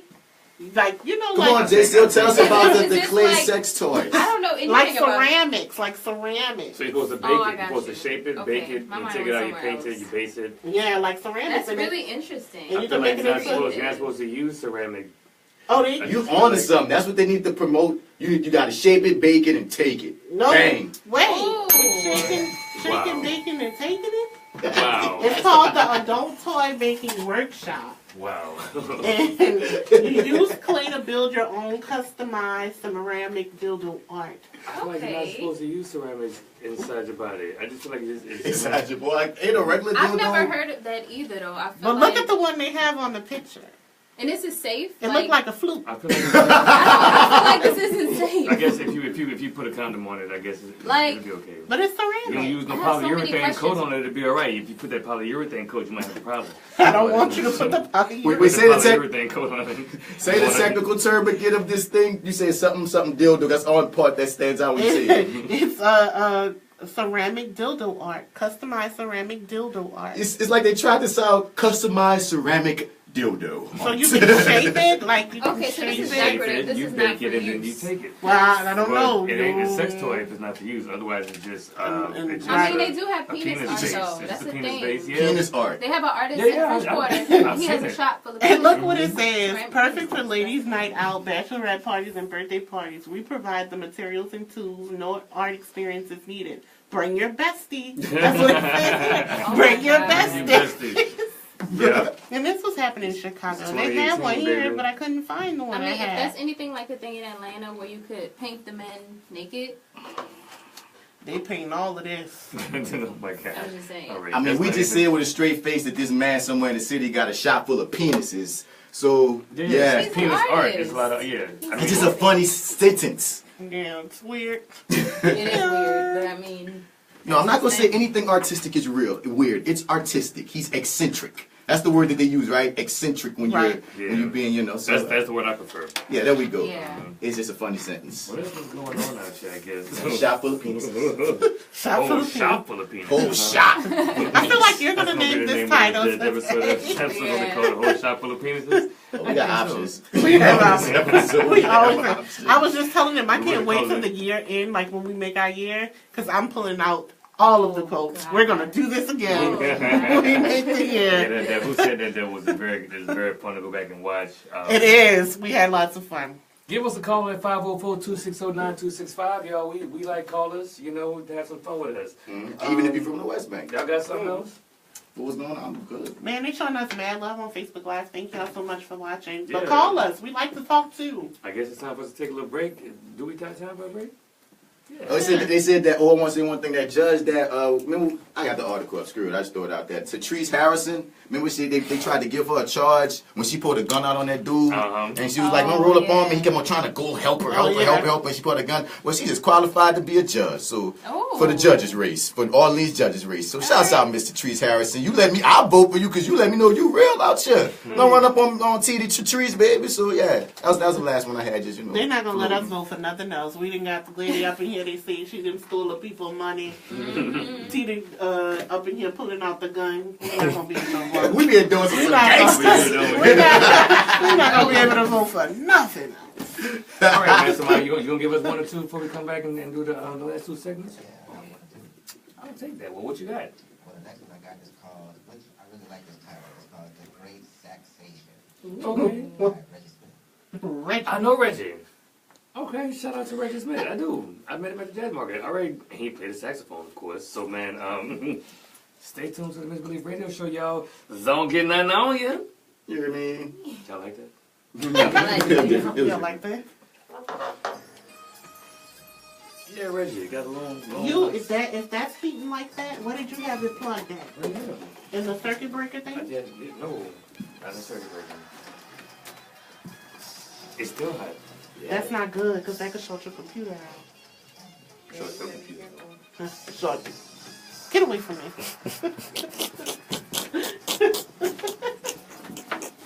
Brian's been laughing low-key all night. He has. He can talk to the Facebook Live people, Brian. I see them. They saying stuff you ain't even answering. Yeah, a lot of people. Who was supposed to talk to them during the show? Let me see. She said I can't. She should Paint start the her men, own honey. business. Paint the men, honey. Yes.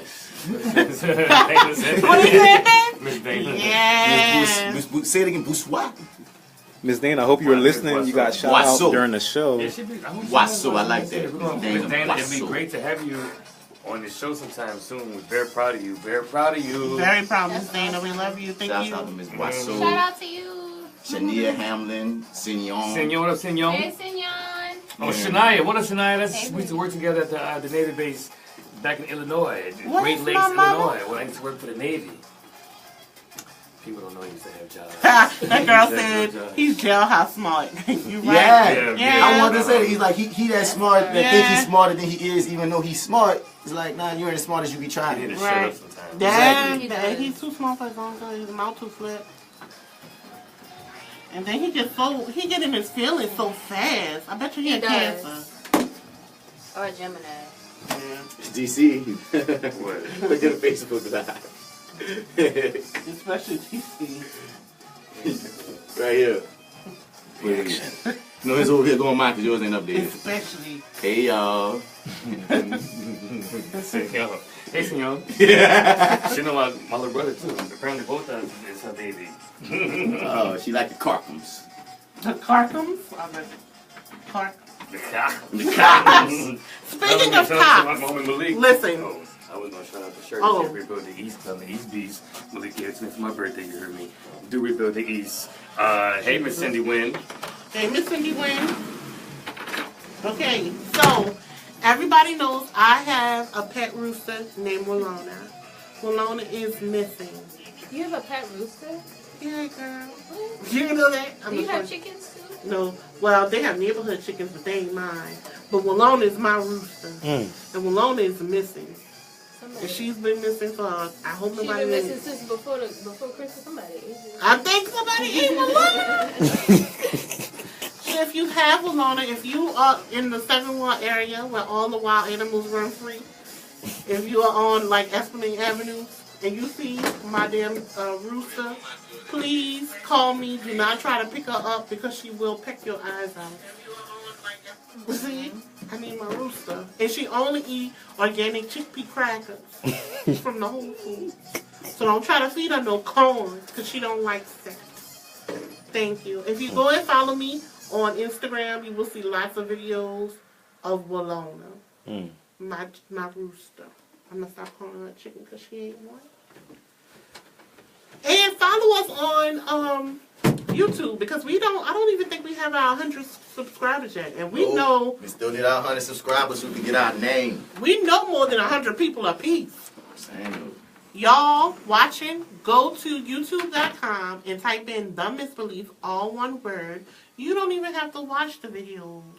Just subscribe to the channel and hit the little bell right next to the subscribe button so you can get emails to let you know when we do upload the podcast so you can see us just in case you missed the beginning of the Facebook Lives. Thank you. I said it here first. Oshun out. And help me find my rooster. I'm going to put up signs in the sidewalk. Y'all offering a reward? A reward? Bring me back my damn rooster. That ain't yours. Do you think she was taken?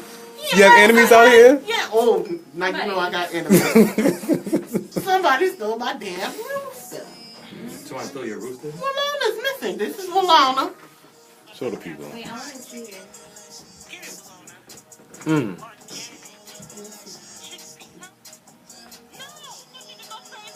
Oh, your baby. They done stolen S1 video. Let me show y'all another one. Look at Walana. I'm sorry. Walana's missing. That's bad. Your best one. I don't know how right there. Look. Walana. You can see her closer. So y'all can see her. Free Walana. Lord, all I want is to keep my rooster alive. They said Malone a little hood. Walana is hood. She's definitely hood. She definitely is a 7-1 rooster. My baby. The problem is she's too friendly. That's why they teach you not to let your children just go up to anybody and get kidnapped.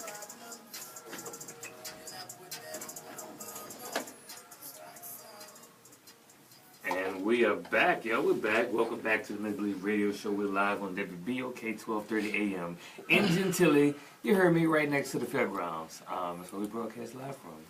I'm DC Paul, the Millennial Arsenio. Who's that to my right?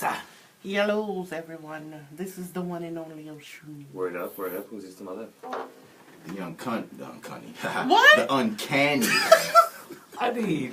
Uncanny? I didn't put a T on it, so it don't count. I didn't put a T on it. That does not count as a bad word. But I meant to say the uncanny Mr. Batch. You hear me? Oh my God, you never even used that word. I used the uncanny Mr. Batch last week. Go check it. Check the tape. You know, Brian. He got receipts. I got the receipts. I don't know if that's the best tagline. Oh, not no more. I got retired now. I got retired now. But like I said, I didn't put the T on that. So that's all y'all dirty minds, you feel me? It's all y'all in the studio. Definitely one of the words you say on the radio. All right. I didn't say the word. That to his Sound left. like a mixtape. Uncanny. Uncanny. Young Cunny. I said uncanny. Young Cunny, I was baby. like, since when is he going by this? That's probably somebody, some rapper name knew. That's probably somebody. I'm Young Cunny here, man. No. All right. Lickety split. I spit. From Shreveport. Shell man representative. Young Cunny. No. Lickety split. Lickety split. I spit. No. Oh my God. Bars. Who's that? Oh man. It's Jay Still, keeping it real. Who's that in the booth? Not with a T. No T, baby. Mastermind. What was that last song you had played, my man? That was another new one called, it's by Hayes B, and it's called Used To. Okay. Shout out to all the local artists that are sending us their music. I heard some talk on social media lately about local radio not supporting local artists. They also were blaming like the street DJs, and we've been trying to do our part. So send us your music, your radio friendly music to TheMisBelief@gmail.com. We'll put it right there on. And I'm telling you, we get listens. People download the podcast and listen to you in other places too. So it's a platform, it's an opportunity. Ain't much. Come on. But it's what I got. At the end of the day, if nobody hearing your music, anybody that you can get ears on your stuff, you should be trying to do that. I agree. So we shouldn't be having to beg you to send your stuff. You trying to get. I guarantee you, whoever you are, there's a listener out there listening to us right now that has not heard of you or any of your music. So come on, man, send it on out. If you got family members that call themselves musicians, singers, rappers, whatever, we here for you. That's what it is, yo. So this segment here is our second to last segment this episode. It's what I like to give our resident rebel bald-headed bats. I give him the freedom to just go unbridled and do what he do. Let your hair down. Slap that neck. Bats. Who you giving that neck to this week, my homie? Young Connie Hola T. All right, man, let me get a little bit more serious. Beautiful Grind almost died in the studio. You good? Oh my God. You good? he put something broken. He looked up at us. Like, oh, is that important? All right, I'm getting it. Okay, so I want to throw some stats out there for you, man. 60% of black girls have experienced sexual abuse at the hands of black men before reaching the age of 18. Black women experience domestic violence at a rate of 35% higher than white women. The number of African American females ages 15 to 34 for homicide at the hands of an intimate partner is rising. The African American community experiences domestic violence at greater levels than white Americans, Asian Americans, and Latinos. Black women comprise 8% of the U.S. population, but account for 20% of the intimate partner homicide victims. African American women have a tendency to withstand abuse, subordinate feelings, and concerns with safety, and make a conscious self-sacrifice for what she perceives as the greater good of the community, but to her own physical, psychological, and spiritual detriment. For every African American black woman that reports her rape, at least 15 African American black women do not report theirs, according to the Bureau of Justice Statistics. And I'm getting all of this from the Bureau of Justice Statistics special reports that you can go Google this. African American women experience the domestic violence, have their children removed from the home more than any other group of women, even when the circumstances are similar to all of these other groups. Male and female African Americans are more likely than any other group to be arrested, prosecuted, incarcerated due to violence or harassment. Now, I'm saying all this stuff to paint this picture and put it in context when I look at actress Rose McGowan, who's planning on turning her what they're giving to her hashtag Me Too activism into her own e-reality TV show. And she's done a bunch of great things for women in her feminist fight, actions, activism, whatever you want to call it. But it's just indicative. It's just a representation of the many, many times that when black women got something going on in this country, it's like we turning a blind eye, we ignoring them, we don't really care. But this white woman, she raising her flag saying Me Too. Now she got a reality show, she got all this and all that. Then it's just a constant thing of when you talk to women, we talk to black women in particular, and you talk about that word feminism. So many black women say, I can't get down with feminism because feminism only cares about white women. And when we need those white women to come and help our cause as black people, we don't get that back. Even as black women, it seems like they don't care about our specific black women issues, and they just want to care about, for instance, Rose McGowan. She's the same person that said that we need to replace women with the N-word, and for sexist people to understand. And when you say, oh, if you replace women with the N-word, yeah, she said that. I'm like, wait, hold up. You do know there's black women, right?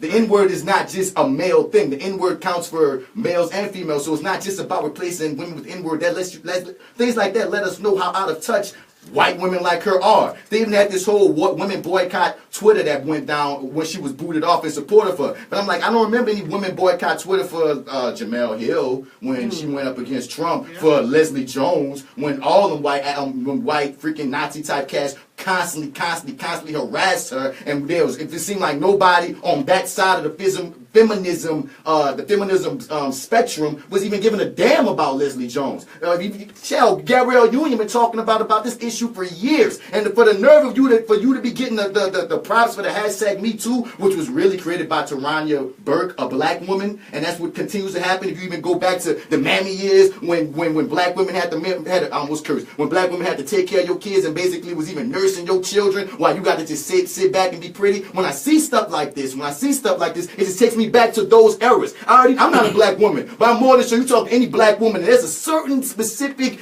this is relationship that black women and white women have that you can tell there's a certain tension when it comes to certain spaces, and this is just indicative of that. So yes, Rose McGowan, you need, if you want to really do something with your Me Too activism and with this feminist stuff, put a black woman on. Put a black woman in your show. There's so many black women. I just read the stats. The stats will show you that yes, there are many black black women, girls on up, that have these issues that right now you're getting the attention, and with Alyssa Milano, it's always these white women. We can let off white, but the stats show there's a lot of black women that need your help. Did you know that Black Lives Matter was started by a black woman? There's so much things that we could just give to black women that they be saving our lives. Ain't black women the ones who made sure that, what is it, Roy Moore, one of those cats in politics, didn't come into office because it's over and over and over. They saving our lives. When I see this, it's a spit in their face. So Rose McGowan, you will be the representative of all the white feminism that don't get that intersectionality matters. You get that front hand, you get that back hand, you only get the lick because you know where they had the lickety split, but you get that neck, and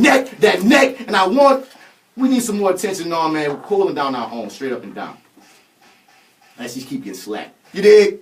And that was without the lickety split. Right? Without the no lickety splits included. All right, well. Sold separately. That was that neck. We do that every week. Morgan, he gets down to the get down with that neck. I enjoyed that one. And then when Matt Bats turns us up, let our Sankofa Bird Oshun take us down. The Sankofa session is where we look back at something that came before us. We as millennials like to give reverence to. So Oshun, look back at it. Look back at it. Mm-hmm. Shout out to Malik. He's not here tonight.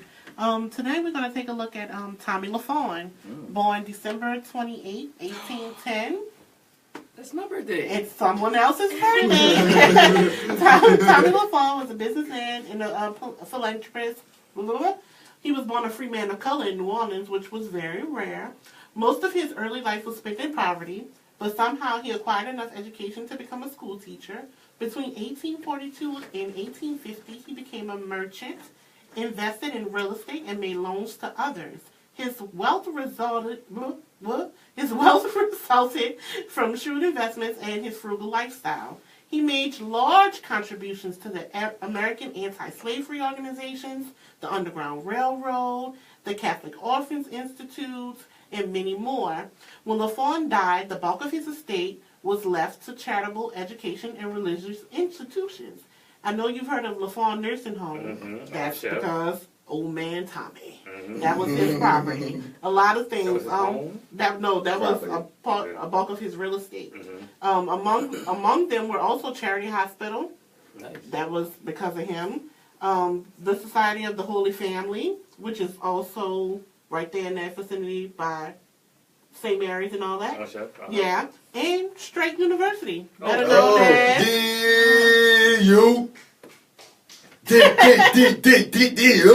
Mr. Tommy LaFawn died December 22nd, 1893 in New Orleans. He is buried in St. Louis Cemetery number 3. And that's my Sankofa session for today. In honor of Tommy LaFawn, that was a good one. I made it on time. Yeah, last minute, you guys. Give them your info. Oshun, you can follow me on the Instagram, OSHUNSL11. Who else? That actor guy, Martin Bass Bradford. You can find me on all your social media platforms at Mr. Bat, spelling Mr. Out, and also check YouTube.com, Gumbo Monster 504. And it's Jay Still, and you can follow me on Instagram and everywhere else now at I am Jessica Johnson, and you can also follow at Fat Girl Nola. Last but not least, this is Mastermind. Follow me everywhere at French Bread _Kid. And actually last, I'm DC Paul. Check me out everywhere at Who is DC Paul, whoisdcpaul.com, here, there, and everywhere else. YouTube, Instagram, Twitter. And thank you guys so much for listening. Thanks a lot. Millions and millions of fans. Thank you so much. We'll be back same time, same place next week. And I want to say this. Black lives can't matter until all black lives matter. Straight up and down. That's real, man. Check us out next week, yo. Don't get nothing on you. I mean, gay, straight women, everybody. Man, they had this freaking meme going around, man. Y'all saw that about how if you're a black person hating on gay, if you're a dude hating on gay people, it's the same as you being a white person hating on black people. Yeah. And then so many people couldn't understand that that's a parallel of freaking hatred. And it just was like oppression. It's all the same stuff. It's not the exact same, struggle. We woke up in this bitch, you heard me, saying woke shit the whole time. Yep. This is us. Y'all can't be talking about y'all want women could have come up.